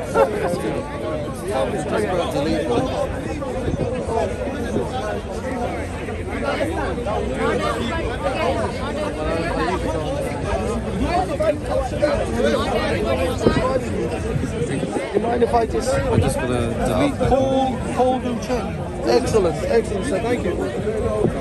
Nice. I'll follow you.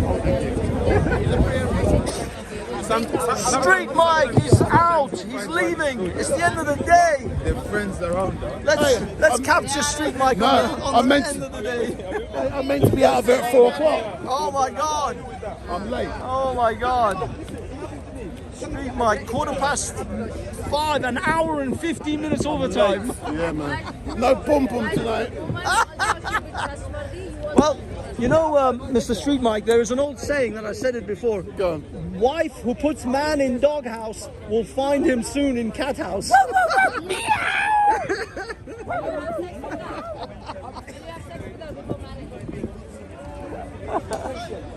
All right, Street Mike's done. We're moving. What about you? That looks like an LGBT umbrella. Is that umbrella halal? Don't do this.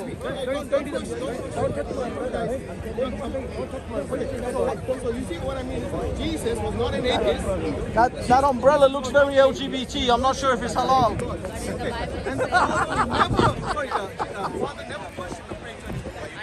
This could be a haram umbrella. Why are you pulling him? He can answer himself. He's a grown man. By the way, do you need his help? Do you need him? You don't need him. Why is it two of you guys? We have a bit of a contention over umbrellas here, people. Something's going on over umbrellas. Bit of fight. Bit of umbrella fight. You know, on the day of judgment, God is also going to ask you about the marriage age. The umbrella. He will ask you whether you worship the right God or not. Let's go to the core. You're going to the core. Yes? Why are you obsessed with the child marriage? Because you got sex in your head. Sexualized. God says to do X, Y, and Z. So anyway, the reason we bring up the discussion about God, the concept of God, because that is the core of the teaching of every prophet. What was the first commandment? Was it about the consent of marriage? The age of consent? No. The first commandment was what? Just if you don't know. What's the first commandment? What?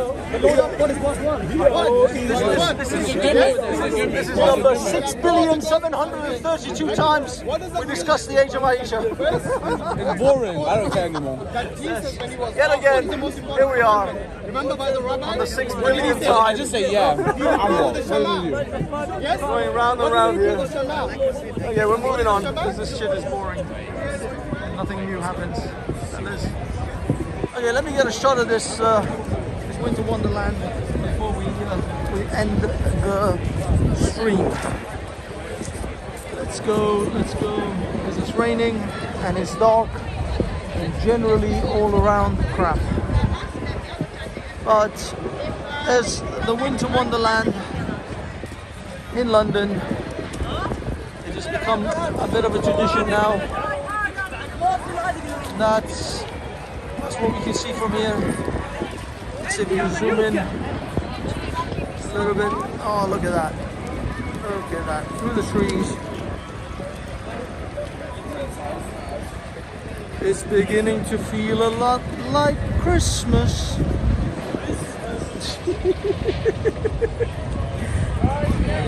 It's beginning to feel a lot like Christmas.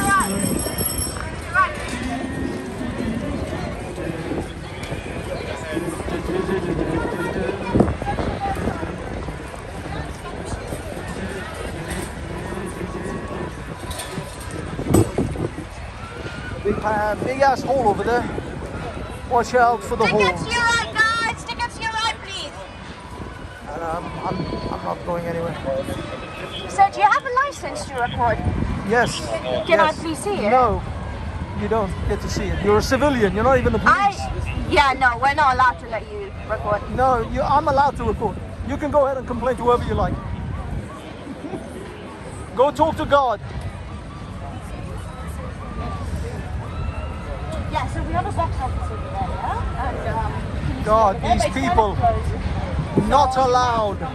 The not allowed people. I now know how Charlie Weiss feels. Not allowed. Yeah, then you have to, there's a red gate there, you can enter from there. If not, just go off to your right, yeah? That's the main entrance to there. It is the not allowed group.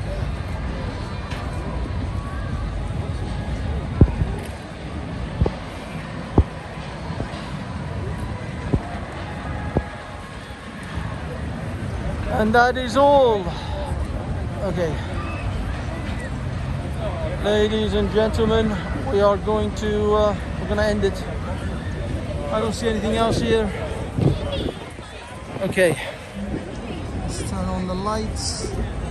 Camera action. If you have your tickets to your right, please. No ticket, no entry, please. Tickets to your right. Okay, ladies and gentlemen, this is it. We're going to end the show at this point in which we've got the background, Winter Wonderland. And here it is, end of another nightmarish Sunday at Speaker's Corner. I hated it. I hope you did too. Do hit the like and share. Definitely share. We don't get. We're heavily censored here on YouTube, so please share. And that's it. I wish you all a Merry Christmas. If I don't talk to you before, well, I will. But I think it's a little bit early for Merry Christmas. But I wish you all a happy Sunday night. And if you have tickets, just go down there. peace. Adios. Entrance down there.